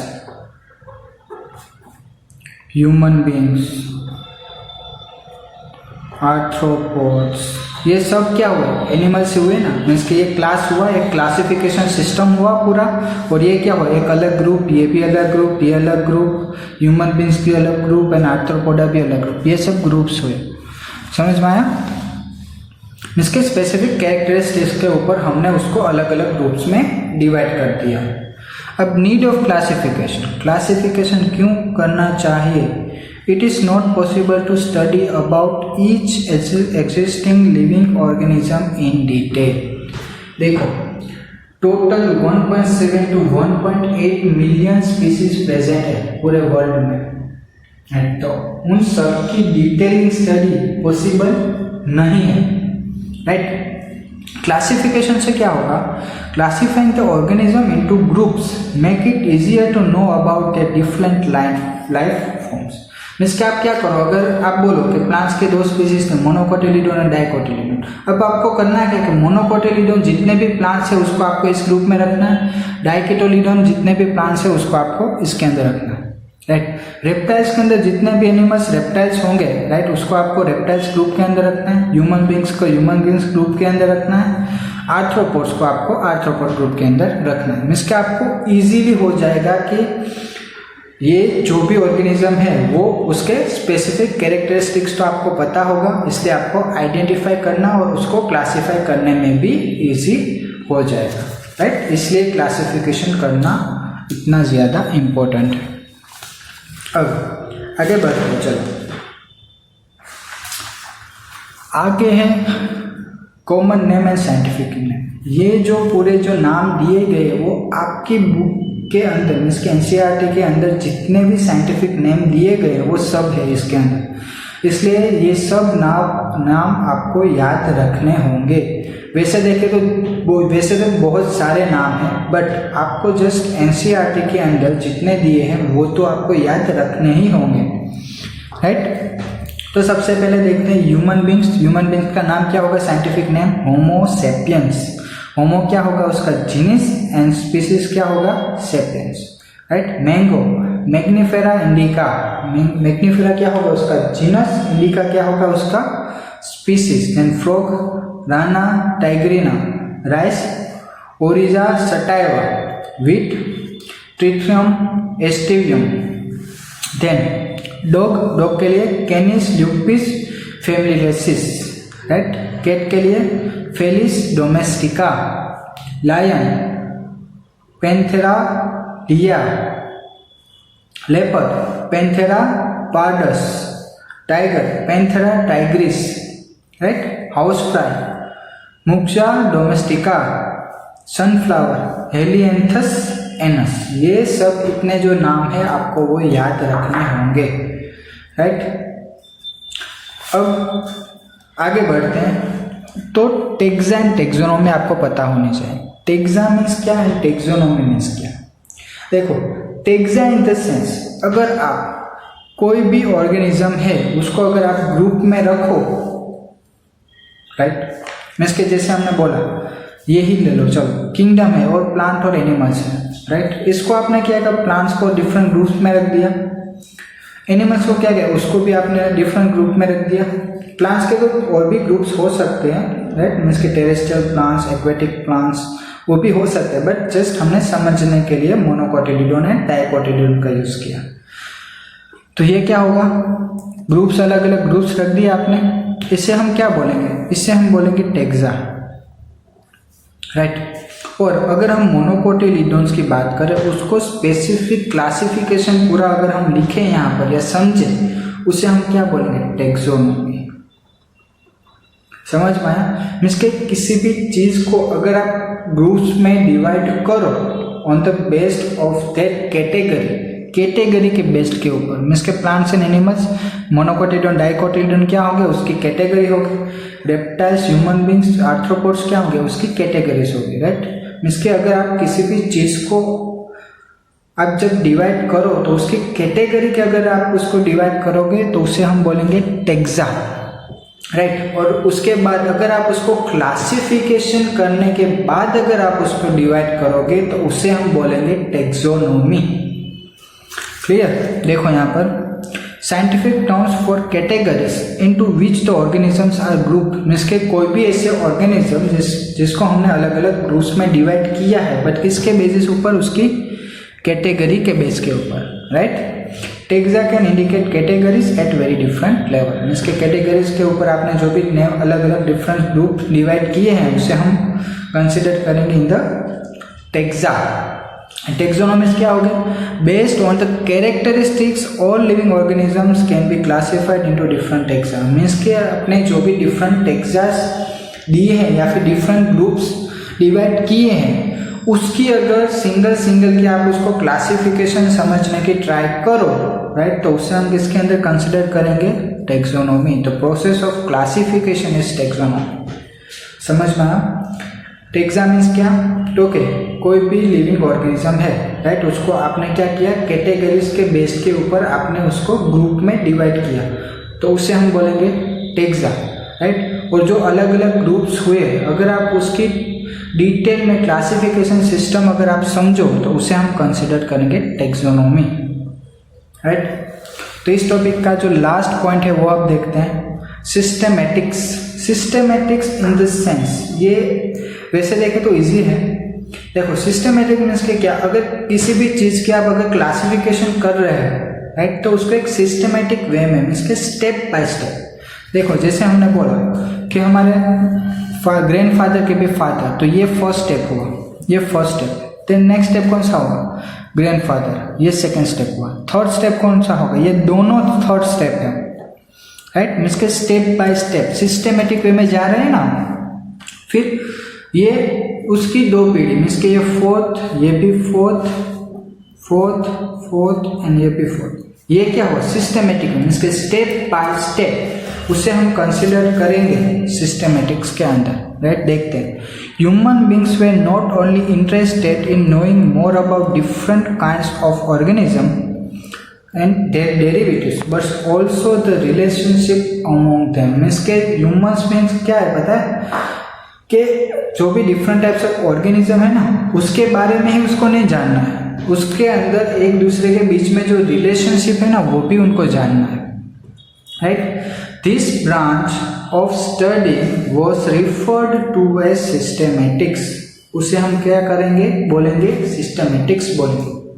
क्लियर, मीन्स के स्टेप बाय स्टेप किसी भी अगर ऑर्गेनिज्म की आप डिटेल स्टडी पढ़ो या फिर क्लासिफिकेशन पढ़ो, उसे हम कंसिडर करेंगे सिस्टेमेटिक्स के अंदर।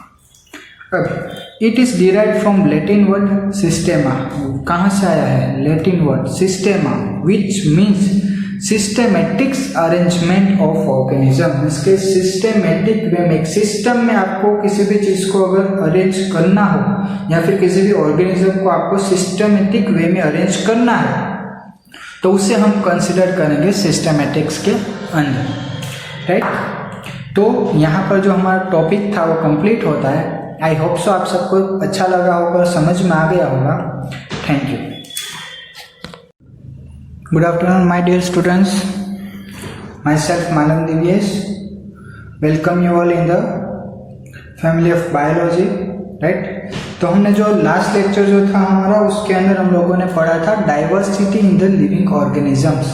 उसके अंदर हम लोगों ने अलग अलग चीज़ें देखी थी, like nomenclature, classification, identification, systematics, scientific name, ये सब कुछ चीज़ें जो थी हमने डिटेलिंग में पढ़ा है।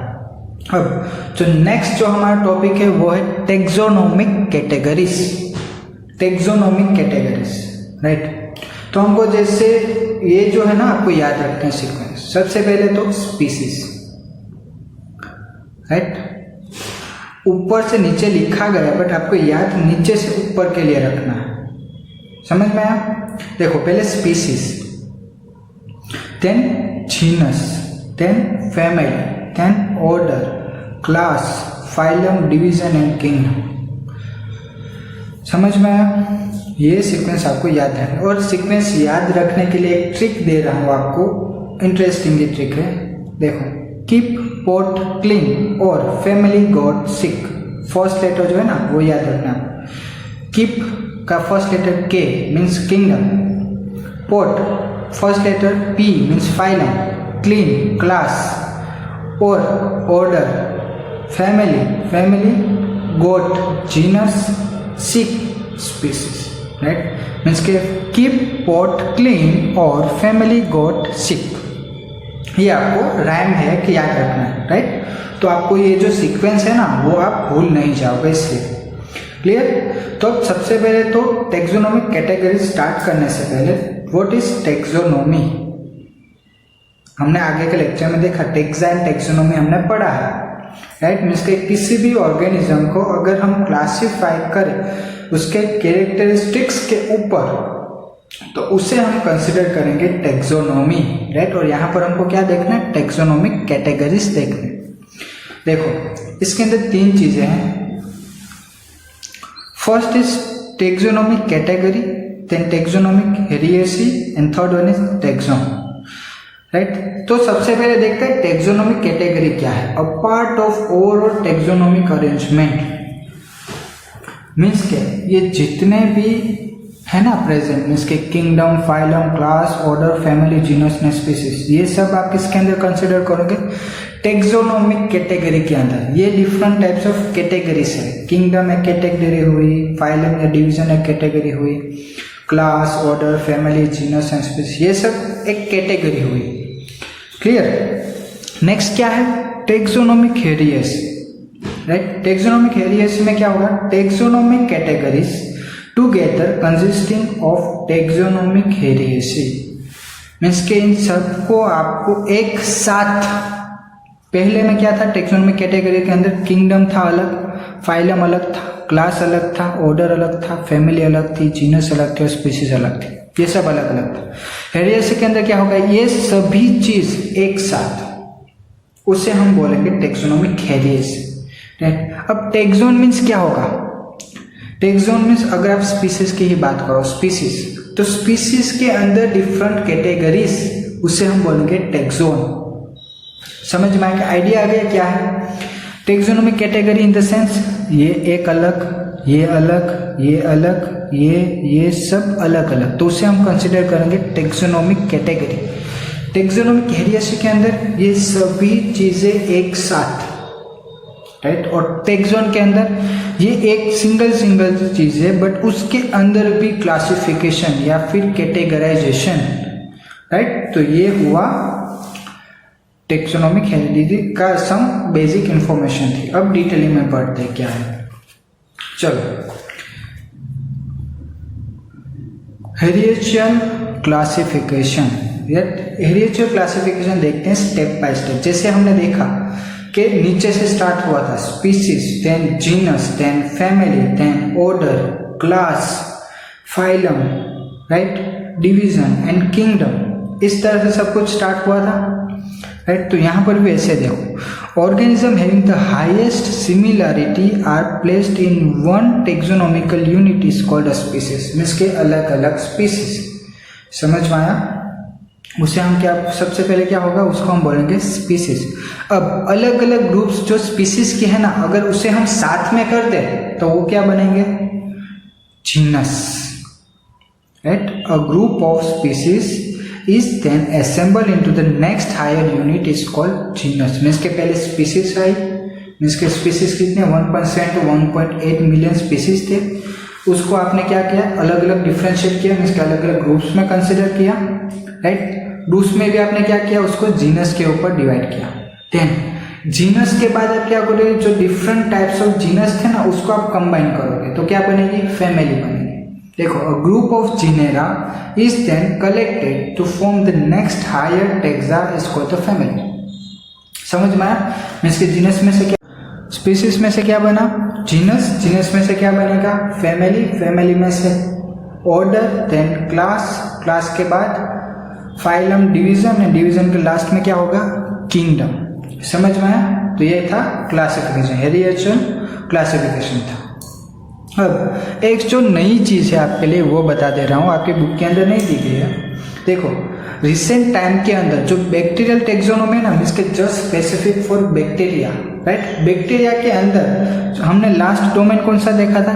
किंगडम देखा था ना, सबसे ऊपर क्या था? किंगडम। बट किंगडम के ऊपर भी है यहाँ पर डोमेन, मीन्स के in recent time particular in bacterial taxonomy a rank above kingdom level has been created called a domain. उसे हम क्या बोलेंगे? डोमेन बोलेंगे, राइट?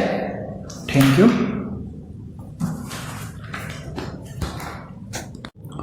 स्टूडेंट्स, तो हमको पता है species, genus, class, order, family, kingdom, right?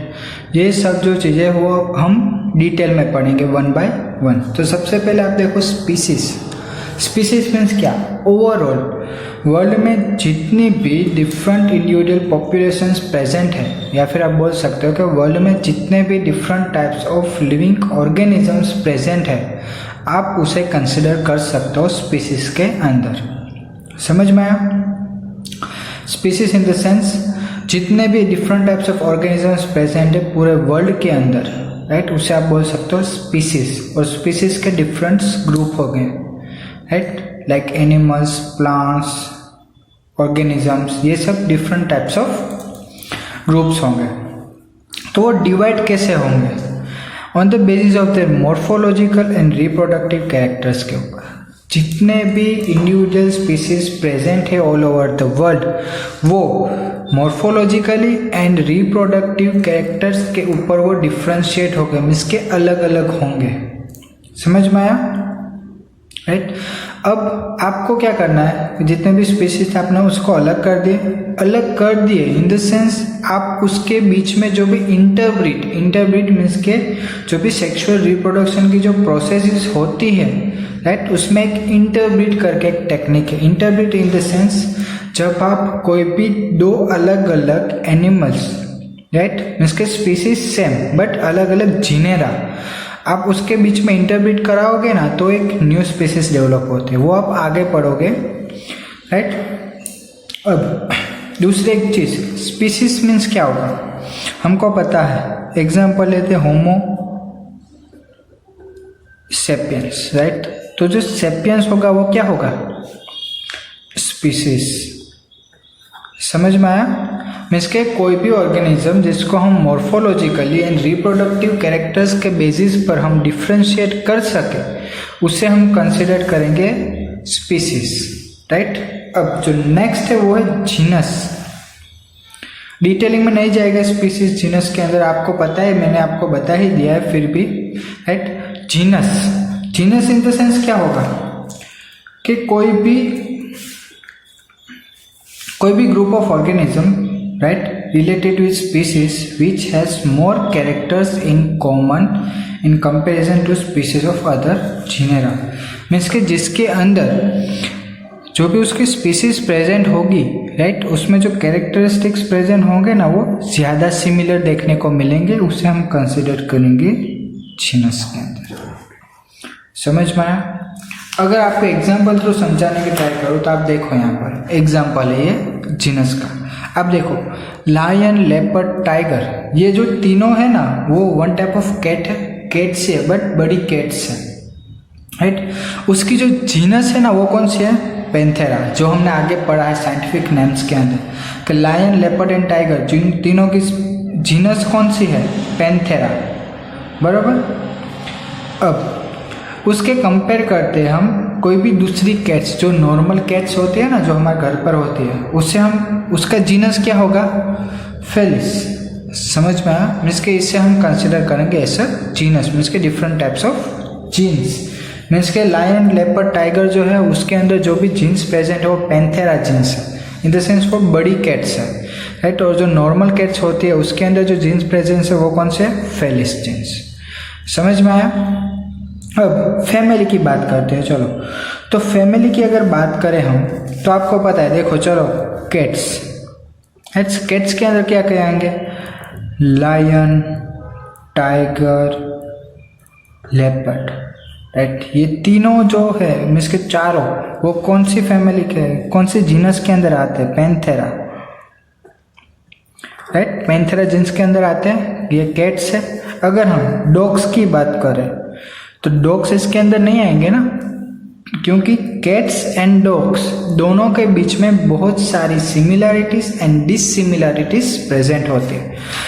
अब आपको अगर डॉग्स को इसके अंदर, इस कैटेगरी के अंदर रखना है तो आपको क्या करना होगा कि जो भी कैरेक्टरिस्टिक्स है ना वो दोनों के सेम हो, राइट। बट दोनों के कैरेक्टरिस्टिक्स तो सेम नहीं है, कैट्स के भी कैरेक्टरिस्टिक्स अलग है और डॉग्स के भी कैरेक्टरिस्टिक्स तो अलग ही है, राइट। इसलिए इसके लिए जो भी जीन्स प्रेजेंट होगा या फिर जीनस प्रेजेंट होगा उससे हम बोलेंगे कैंडिए, राइट। मीन्स के ये जीन अलग हुआ और ये जीन अलग होगा।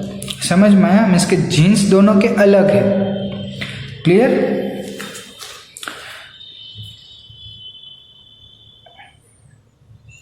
यहां तक समझ में आया? अब आगे देखो, family has a group of related genera with still less number of similarities as compared to genus and species।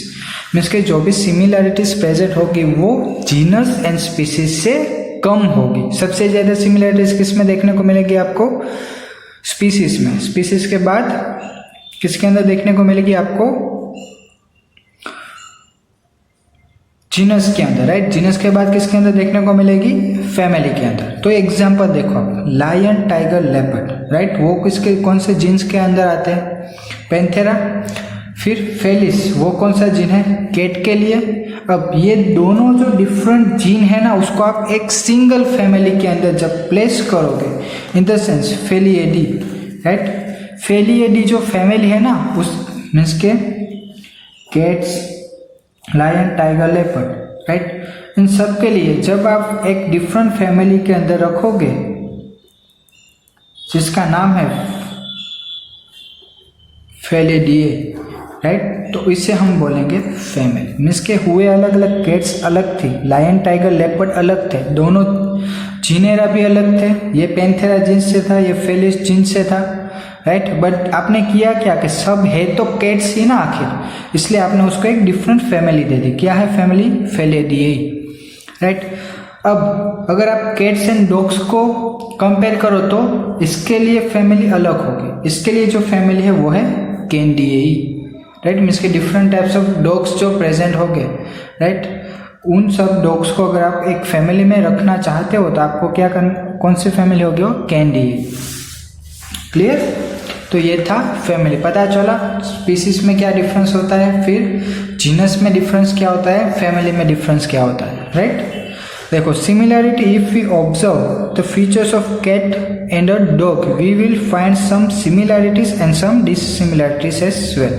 अब जब हम कैट्स एंड डॉग्स को अगर हम कंपेयर करें तो दोनों के अंदर आपको बहुत सारी सिमिलैरिटीज देखने को मिलेगी और बहुत सारी डिससिमिलैरिटीज देखने को मिलेंगी, राइट। उसकी वजह से क्या होगा कि इन दोनों को आप एक ग्रुप के अंदर रख नहीं सकते।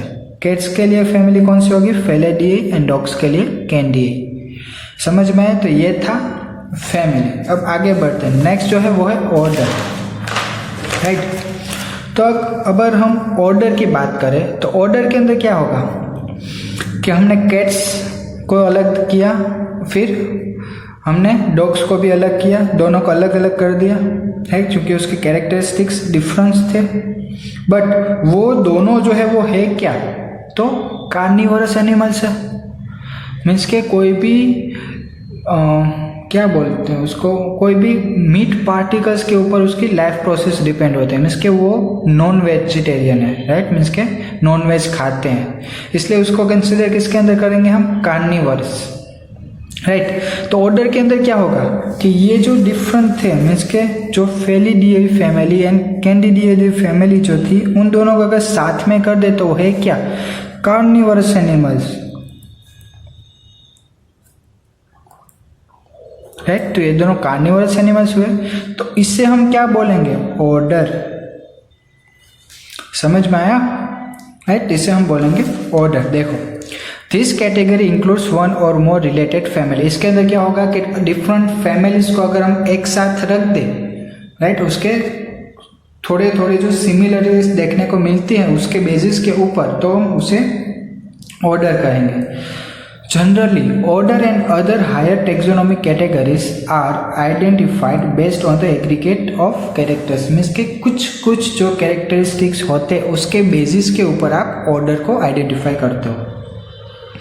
The similar characteristics are less in number. देखो, similar characteristics कैसे होंगे? कम होंगे, less in number as compared to the different genera including in a family. Family के अंदर, जीनेरा के अंदर, स्पीसीज के अंदर जो हमने सिमिलैरिटीज देखी थी उससे कम सिमिलैरिटीज आपको देखने को मिलेंगी ऑर्डर के अंदर, राइट। तो order carnivorous includes family like Felidae and Canidae. समझ में आ गया? इसके कैट्स एंड डॉग्स जो अलग अलग फैमिलीज थे, आपने उसको एक सेम मीन्स के दोनों को जोड़ के एक जो ऑर्डर क्रिएट किया, मीन्स के कार्निवोरस एनिमल्स थे, तो वो होगा उसका ऑर्डर। क्लियर? अब नेक्स्ट जो है वो है क्लास। तो क्लास देखते हैं, क्लास के अंदर क्या होगा। देखो,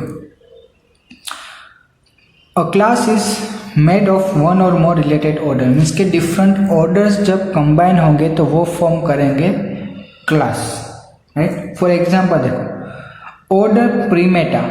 ऑर्डर कौन सा है? प्रीमेटा। प्रीमेटा के अंदर कौन कौन से एनिमल्स आएंगे? Monkey, gorilla and gibbon. ये तीनों जो है ना वो अलग अलग एनिमल्स हैं, राइट। मीन्स के है स्पीसीज सेम, मीन्स के मंकीज, गोरिल्ला और गिबन, हम मंकी ही बोलते हैं उसको, बट वो तीनों है अलग अलग, राइट। उसे हम क्लास किस कौन से क्लास में रखेंगे? मैमल्स के अंदर। मीन्स के ये ऑर्डर अलग है, गोरिल्ला का ऑर्डर भी अलग है और गिबन का ऑर्डर भी अलग है। उसे हम क्या करेंगे? एक ही क्लास के अंदर रखेंगे जो है मैमेलिया, राइट। तो इन तीनों ये जो डिफरेंट ऑर्डर्स थे उसको हमने एक के अंदर रखा तो वो क्या होगा? वो हो गया उसका क्लास। देखो कार्निवरस एनिमल्स के अंदर अलग अलग एनिमल्स थे, कौन कौन से थे? टाइगर थे, कैट थे और डॉग थे। ये तीनों क्या थे? कार्निवरस जो था वो उसका ऑर्डर था। अब ये जो डिफरेंट अलग अलग ऑर्डर्स के जो एनिमल्स थे उसको हमने साथ में रख कर दिया तो वो हो गए क्या? अल्टीमेटली तो मैमल्स से हुए ना। तो ये जो मैमल्स है ना वो क्या होगा? इसका क्लास होगा। समझ में आ गया? ये हुआ क्लास।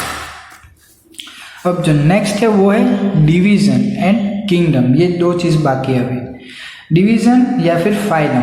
तो पहली चीज, फाइलम किसके लिए यूज होगा और डिवीजन किसके लिए यूज होगा? तो फाइलम जो वर्ड है वो यूज होगा फॉर एनिमल्स एंड जो डिवीजन वर्ड है वो यूज होगा for plants. The term phylum is used for animals while division is used for plants. समझ में आ गया? अब देखो अभी तक हमने क्या क्या पढ़ा? सबसे पहले हमने देखा species, then genera, then species, genera, then family, then order, then class. अब क्या आया? डिवीजन आया, राइट। तो आप देखो यहाँ पर एग्जाम्पल दिया गया है, they are formed of one or more class. Means के एक से ज़्यादा जो डिफरेंट क्लासेस जब कंबाइन होंगे तो वो फॉर्म करेंगे डिवीजन या फिर फाइलम। एग्जाम्पल देखो, फाइलम कोऑर्डेट। कोऑर्डेट जो एनिमल्स होते हैं, कोऑर्डेटा एनिमल्स, वो आप नेक्स्ट चैप्टर में पढ़ोगे, चैप्टर नंबर 2 के अंदर डिटेलिंग में, राइट। चैप्टर नंबर 2 में भी है और चैप्टर नंबर 4 में भी है, राइट। तो animals contains not only mammals but fishes, amphibians, reptiles, but ये सब किसके अंदर आ जाएंगे? किसके अंदर? तो के फाइलम कोऑर्डेट के अंदर। समझ में आ गया? मीन्स के जितने भी एनिमल्स प्रेजेंट है ना उसको एक ग्रुप में कर दो, जितने भी प्लांट्स प्रेजेंट है उसको अलग ग्रुप में कर दो। मीन्स के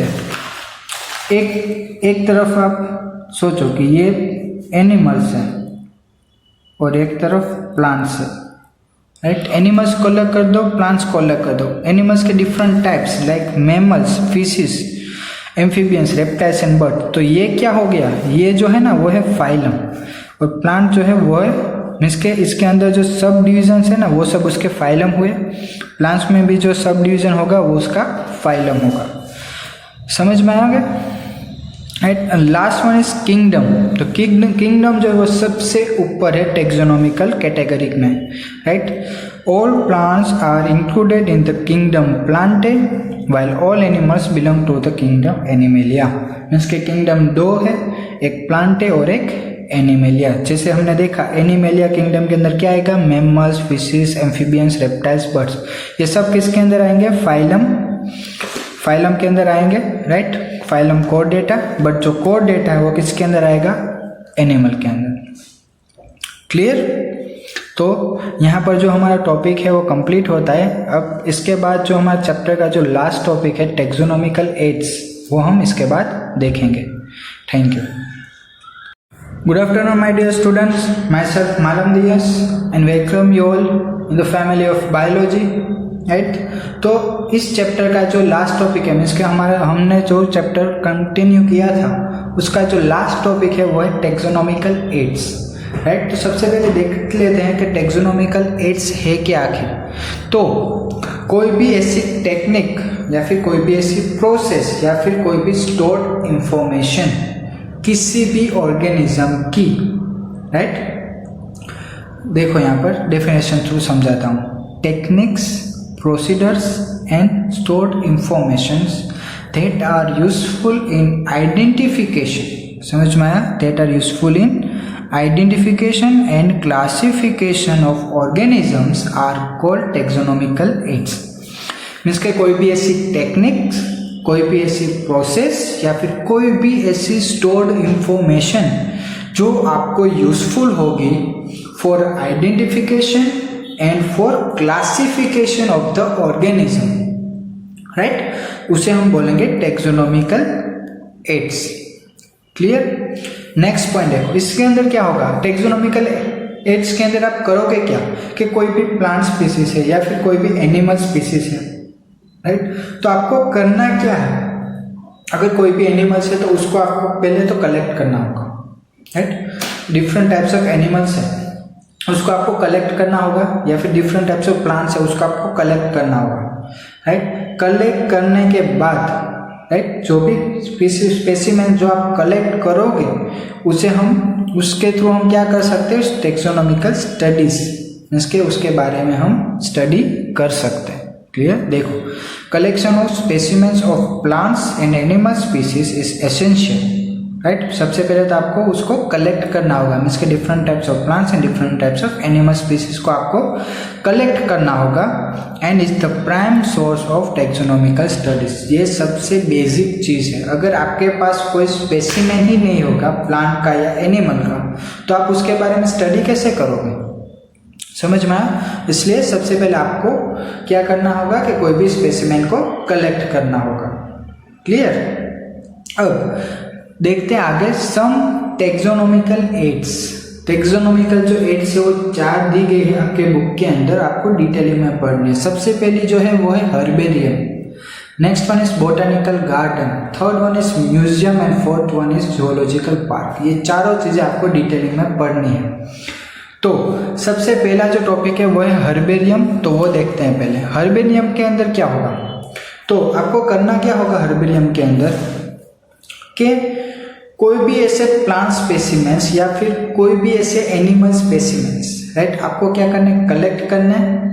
कलेक्ट करने के बाद आप क्या करेंगे, बड़े बड़े पेपर शीट्स होंगे, बहुत सारे कार्डबोर्ड पेपर शीट्स होंगे, राइट। आपको क्या करना है, उसके ऊपर रख देना है, उसको माउंट कर देना, मीन्स के कवर कर देना है।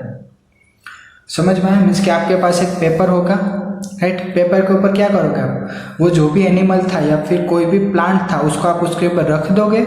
रखने के बाद उसको आप कवर कर दोगे, प्रोटेक्ट कर दोगे, जिसकी वजह से बाहर के जो भी एनवायरमेंटल फैक्टर है उसके ऊपर अफेक्ट ना करे, राइट। और ये जो भी स्पेसिमेंट्स आप रखोगे वो एक सिस्टेमेटिक वे में करनी होगी। ये जो भी प्रोसेस होगी ना वो एक सिस्टेमेटिक वे में होगी प्रोसेस, जिसका आपको बहुत ध्यान रखना होगा ये पूरी प्रोसेस कंप्लीट करने में। क्लियर। तो देखो, herbarium is a place where dried and pressed plant, समझ में आया, मीन्स के dried plants and pressed plant, और एनिमल्स भी वैसे ड्राइड एनिमल्स, मीन्स के डेड एनिमल्स होंगे जिसको आपने प्रोसेस देने के बाद उसको उसमें से जो भी मीन्स के जो भी फैक्टर्स होंगे जो उसको बिगाड़ सकते थे वो आपने रिमूव कर दिए होंगे, right. Specimens mounted on sheet, means कि आपको पेपर शीट के ऊपर उसको रखना है और उसको कवर करना है, and kept systematically according to the widely accepted system of classification. उसके बाद आपको उसको रखना कैसे, according to the classification system, means कि आपको पहले स्पीसीज फाइंड आउट करनी होगी, then genera, then family, order, class, phylum and kingdom. उस तरह से आपको उसको अरेंज करना होगा। समझ में आया। मीन्स के कोई भी एक स्पीसीज है तो उसके बारे में आपको सारी डिटेल्स पता होनी चाहिए, मीन्स के उस चार्ट के अंदर सारी जो डिटेल्स होगी वो स्पेसिफाई की हुई होगी, राइट, या फिर स्पेसिफाई करनी चाहिए। तो जो भी डिटेल है वो कौन कौन सी होगी वो देखते हैं। चलो, the herbarium sheets also carry a label providing information about date and place of collection. सबसे पहला तो उसके अंदर क्या प्रेजेंट होगा कि date and place of collection, means के कौन सी डेट को वो कलेक्ट किया गया था, कौन सी प्लेस से वो कलेक्ट किया गया था, मीन्स के स्पेसिमेन जो होगा ना उसकी बात। देन उसका इंग्लिश नेम या फिर साइंटिफिक नेम बोल सकते हैं, local name and botanical name. Botanical name means scientific name, sorry, botanical name होगा, लोकल नेम होगा और इंग्लिश नेम, तीनों नेम उसके ऊपर लिखे हुए होंगे, जिसकी वजह से आपको आइडेंटिफाई करने में इजी रहे, right. Then next one is उसकी फैमिली, एंड लास्ट वन क्या होगा, कलेक्टर्स नेम ऑल्सो, मीन्स के किसने उसको कलेक्ट किया था वो भी इंफॉर्मेशन वहां पर प्रेजेंट होगी, राइट। तो यहाँ पर कंप्लीट होता है हमारा हर्बेरियम। जो नेक्स्ट है वो है बोटानिकल गार्डन, राइट। तो बोटानिकल गार्डन डिटेल में पढ़ते हैं।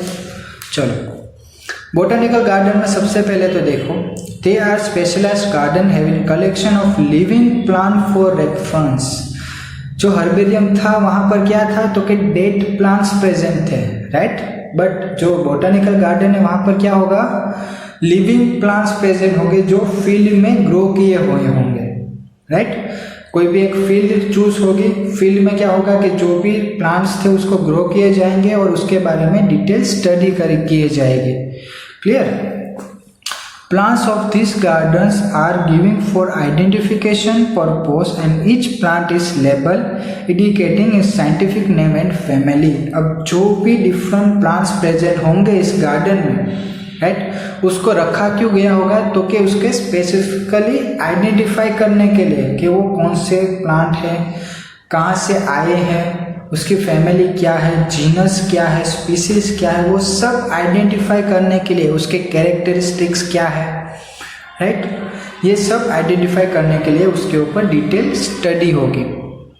तो जो भी फेमस बोटानिकल गार्डन्स जो प्रेजेंट है all over the world, right, उसमें से कहाँ कहाँ प्रेजेंट है वो देखते हैं।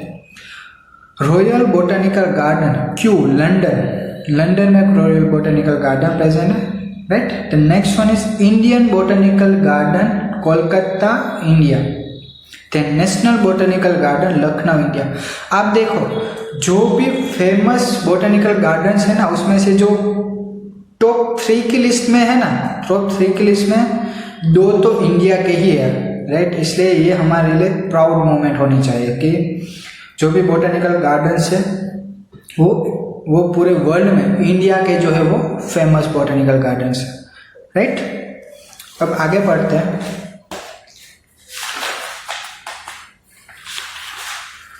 तो नेक्स्ट वन इज म्यूजियम। आप लोगों ने म्यूजियम तो देखा ही होगा, I know that, right. Museum तो देखा ही होगा। म्यूजियम के अंदर क्या होता है तो कि कोई भी ऐसी चीज़ है जो आपको इजीली सभी जगह पर देखने को नहीं मिलती, वो वहाँ पर रखी गई होती है। कांच की बोतल में रखते हैं या फिर कोई भी एक कंटेनर में रखते हैं, राइट, प्रिजर्व करके रखते हैं। वहाँ पर स्पेसिमेन को प्रिजर्व करके रखते हैं। कोई भी एक मीन्स के बोतल होगी, बोतल के अंदर कोई भी एक एनिमल होगा, राइट, उसका एक लिक्विड मीडियम के अंदर उसको स्टोर करके रखेंगे। क्लियर। तो उससे क्या होगा कि ये जो भी एनिमल्स है या फिर कोई भी ऑर्गेनिज्म है वो डिग्रेड नहीं होगा, मीन्स के ब्रेक डाउन नहीं होंगे, वो सड़ नहीं जाएगा, राइट। उसे हम बोलेंगे म्यूजियम। और म्यूजियम का हम यूज़ किस लिए करते हैं, for the educational institute use करते हैं मेनली तो, राइट, या कॉलेजेस एंड स्कूल्स यूज़ करते हैं उसको। देखो, botanical museum is a setup of educational institute like colleges and schools for reference purpose, right, means के स्कूल एंड कॉलेजेस के जो स्टूडेंट्स होते हैं वो उसे यूज़ करते हैं for the reference purpose. Then specimens are preserved in the container or jars in preservative solution or dry specimen. समझ में आया? जैसे मैंने आपको बोला वैसे ही आपने देखा होगा कि कुछ जो स्पेसिमेंस होते हैं वो कंटेनर्स या फिर जार्स के अंदर उसको स्टोर करके रखते हैं, और कुछ जो स्पेसिमेंस होंगे वो ड्राइड फॉर्म में स्टोर करके रखते हैं। लास्ट इंसेक्ट्स के बारे में, तो insects are preserved in insect boxes, right. Insects जो होते हैं उसको कहाँ पर प्रिजर्व करेंगे, इंसेक्ट बॉक्सेस, इसके उसके छोटे छोटे बॉक्सेस होंगे, राइट। उसको पहले कलेक्ट करेंगे, उसको किल करेंगे, उसको पिनिंग करेंगे। पिनिंग इन द सेंस वो जो भी प्रोसेस होगी ना ड्राई करने की process, after killing the animals उसको ड्राई करने की एक प्रोसेस होगी, जिसकी वजह से वो जो भी इंसेक्ट है वो डिग्रेड नहीं होगा या फिर वो सड़ ना जाए, उसके लिए एक प्रोसेस होती है जिसे हम बोलते हैं पिनिंग, राइट। तो ये था म्यूजियम। एंड जो लास्ट बचा है वो है जूलॉजिकल पार्क या फिर जूस। आपको पता है, आपने देखा है जू, राइट। इसके अंदर क्या होगा कि जो भी different types of animals present होते हैं ऑल ओवर द वर्ल्ड, उसे प्रोटेक्टेड एरिया में, राइट, प्रोटेक्टेड एरिया में उसको रखा जाता है जहाँ पर उसकी प्रॉपरली देखभाल की जाती है, राइट। उसको जो फूड चाहे, पानी चाहे, खाना, सब कुछ उसका जो भी होता है वो सेट होता है, राइट। मीन्स के उसी शेड्यूल के ऊपर उसे सब कुछ दिया जाता है, राइट, और उसे प्रिजर्व किया जाता है। देखो, this are the places where wild animals are kept in protected environments under human care which enable us to learn about their food habitats and behaviour. समझ में आया? जिसकी वजह से आप उसके फूड हैबिटेट्स एंड उसके बिहेवियर जान सकते हो। Natural habitat are provided as far as possible. Naturally जो होता है राइट वो कहाँ पर रखते हैं तो कि नेचुरल एनवायरनमेंट में ही रखते हैं क्या, जिसकी वजह से आपको उसका जो भी बिहेवियर है वो जानने में आसानी हो। Last one is children love visit this parts commonly called juice right. तो ये जो टॉपिक था वो था टेक्सोनॉमिकल एड्स। अब जो लास्ट टॉपिक बचा है वो है टेक्सोनॉमिक कीज, ये लास्ट टॉपिक है राइट।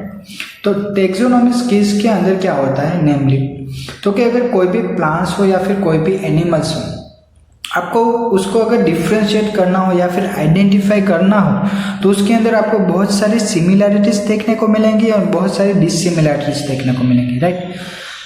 अगर आपको किसी भी ऑर्गेनिज्म में सिमिलैरिटीज एंड डिससिमिलैरिटीज देखने को मिले तो आप उसको इजीली दो ग्रुप्स में डिवाइड कर सकते हो। क्लियर। तो यहाँ पर देखो the keys are based on the contrasting characters, means के different characters generally in a pair called couplet. समझ में आया, मीन्स के जो डिफरेंट टाइप्स ऑफ कैरेक्टर्स देखने को मिलेंगे उसके बेसिस पर आप जो डिफरेंट ग्रुप्स बना रहे हो उसे हम बोलेंगे कपलेट राइट। अब इसमें से क्या होगा कि कुछ जो होंगे उसे आप चूज करोगे, कुछ जो होंगे आप उसको रिजेक्ट करोगे। It represents the choice made between the two opposite opinions and results in acceptance of only one and rejection of the other। Means कि दो जो आपको पेयर मिलेगी उसमें से जो एक पेयर होगी आप उसको रखोगे, जो नेक्स्ट पेयर होगी आप उसको रिजेक्ट करोगे। मीन्स कि जो भी आपके प्रेफरेंस के ऊपर आपको जो चीज़ चाहिए उसके बेसिस पर आप क्या करोगे उसको सिलेक्ट करोगे कि मुझे ये चीज़ चाहिए, ये एनिमल चाहिए तो आप वो एनिमल सिलेक्ट करोगे। आपको ये एनिमल नहीं चाहिए तो आप उस एनिमल को सिलेक्ट नहीं करोगे right. Each statement in the key is called a lead, उसे क्या बोलेंगे, लीड बोलेंगे। अब इसकी वजह से क्या होगा पता है कि आपको किसी भी ऑर्गेनिजम्स का कोई भी बायोडेटा रखना हो राइट या फिर रिकॉर्ड्स रखने हो तो आपको इसकी वजह से आसानी होगी। क्लियर। मीन्स के उसके ऊपर आप डिटेल स्टडी कर सकते हो। जो भी एनिमल्स का आपको डिटेल स्टडी करनी है उसी एनिमल्स को आपको सिलेक्ट करना है और उसी एनिमल्स को आपको डिटेल स्टडी करनी है, दूसरे को ऊपर नहीं करनी है। अब दूसरी जो भी टेक्निक्स है वो फ्लोरा, फिर मैन्युअल्स, मोनोग्राफ्स एंड कैटालॉग्स, ये चारों जो चीज़ें वो भी यूज होते हैं फॉर द रिकॉर्डिंग डिस्क्रिप्शन। जो भी रिकॉर्ड्स रखने होते हैं आपको राइट, डिस्क्रिप्शन रिकॉर्ड्स, उसके लिए ये सब चीज़ें भी यूज होती है। They are help in correct identification. और इसकी वजह से क्या होगा कि आपको किसी भी एनिमल्स, प्लांट्स के करेक्ट आइडेंटिफिकेशन में हेल्प होगी राइट। सो देखो फ्लोरा है, तो फ्लोरा में क्या है, it contains the actual amount of habitat and distribution of plants of a given area. Flora के अंदर क्या होगा, एक कोई भी स्पेसिफिक एरिया होगी जहाँ पर different types of plants and animals present होंगे एट उसकी एक्चुअल कंडीशन, उसका हैबिटेट, इन सब के बारे में आपको डिटेल स्टडी करने को मिलेंगी by using flora study right. Manuals के अंदर क्या होगा, it is useful in providing information for identification of names of species found in the area. Manuals के अंदर क्या होगा कि कोई भी स्पेसिफिक स्पीसीज हुई राइट, आपको उसका नाम नहीं पता है तो मैन्युअल्स के अंदर उसकी फोटो होगी, उसका कॉमन नेम होगा राइट। मीन्स के एक बुक ही होगी जिसके अंदर सब कुछ उस एनिमल के बारे में लिखा हुआ होगा। मीन्स का आपने एनिमल्स को उसका एक पिक्चर दिया गया होगा राइट। पिक्चर देने के बाद वो क्या करेंगे, वो पिक्चर तो आपको दिखाई, आपने लाइव एनिमल भी दिखा, आपको उसके बारे में जानना है तो आप क्या करोगे, वो जो पिक्चर है वो ढूंढोगे, उसके बाद उसका कॉमन नेम देखोगे राइट, इंग्लिश नेम देखोगे, उसका साइंटिफिक नेम देखोगे, उसके हैबिटेट्स देखोगे, वो सब डिटेलिंग उस मैन्युअल के अंदर प्रेजेंट होगी। The last one is monograph. It contain information on only one taxon. किसी भी एक सिंगल टैक्सोन या फिर सिंगल ग्रुप के लिए अगर आपको स्पेसिफिक स्टडी करनी है तो उसके लिए आप क्या यूज करोगे, मोनोग्राफ्स। क्लियर। तो आई होप सो आप सबको समझ में आया होगा। यहाँ पर हमारा चैप्टर कंप्लीट होता है राइट। Thank you.